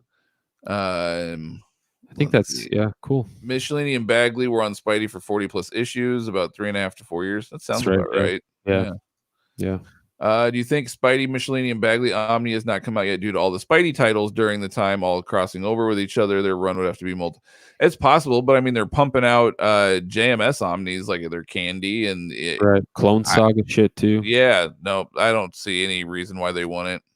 It's a money maker for Marvel. They'd be dumb not to. That's the one people are clamoring for. Why isn't there Omnis for Spawn or Savage Dragon? That seriously shocks me. Spawn, I don't know. I wouldn't call him an Omni per se, but Spawn did have the oversized hardcover collections. I think there's like 4 or 5 volumes or something like that they made. And a lot of them are out of print now, and they're extremely expensive. Actually, so are the Origin hardcover books too. Those ones are also not out of print and expensive. But those big oversized ones, like there's like you might find like volume 3 might be in stock, but like volumes 1 and 2 are super expensive. Yeah, and then Savage Dragon, I don't know if that was just Eric Larson not wanting to do it, or it just wasn't hot enough. It wasn't a hot enough title. I know they were doing like sort of like a compendium style book for a while, but those stopped as well. Yeah, I've actually debated on buying Savage Dragons and custom binding them. I have like the first like 20 issues that were custom bound into a trade paperback. I bought it from someone. I didn't do that. Okay, yeah. But I've read those. I enjoyed it. It's fun. It's like Savage Dragon. It's like what if Bruce Willis, John McClane's character from Die Hard, was this like big mutant dragon thing. Like, it's awesome. I don't know. It's fun. Ghost Fleet is my favorite Kate's book. Yes, Ghost Fleet is really, really good. I think Redneck might be my favorite, but Ghost Fleet is also solid. I bought it to complete it too, just not the greatest stuff. I pre-ordered the Absolute Carnage Omni, so I'm really hoping you guys are wrong and that I will love it. Well, if not, you can always sell it and make a few bucks. Yeah, you can always cancel your pre-order. Are you anticipating the New Mutants movie? I would love to see it, especially since due to the fact that it was supposed to be very horror, horror. What's the word I'm looking for? It's supposed to have a big horror feel to it, so I was really looking forward to it. But now with all the pushbacks and the refilms and the reshoots, who the hell knows what's going on? Yeah. And then last but not least, because Mike, it's getting really late. Well, it's getting late where we all are. But Space Riders is a Black Mass Studios book. The art by Alexis Zirrett is amazing. I've been thinking about making the 2 trades into my first custom bind. Hey, that's awesome, man. I love it when we see people with their first binds. That's great. Oh yeah, that's a great idea. Yeah, I mean, I'll definitely check it out. We'll see what it's all about. Yeah, I've heard quite a bit about this whole Black Mask Studios thing. Yes, I think they were publishing books for a while. I haven't heard about them in a while though. So yeah, I'll definitely check out Space Riders. That should be fun. Yeah. Cool. Well, thank you everyone for joining tonight and hanging out with us these last 2.5 hours. That time flew by quick.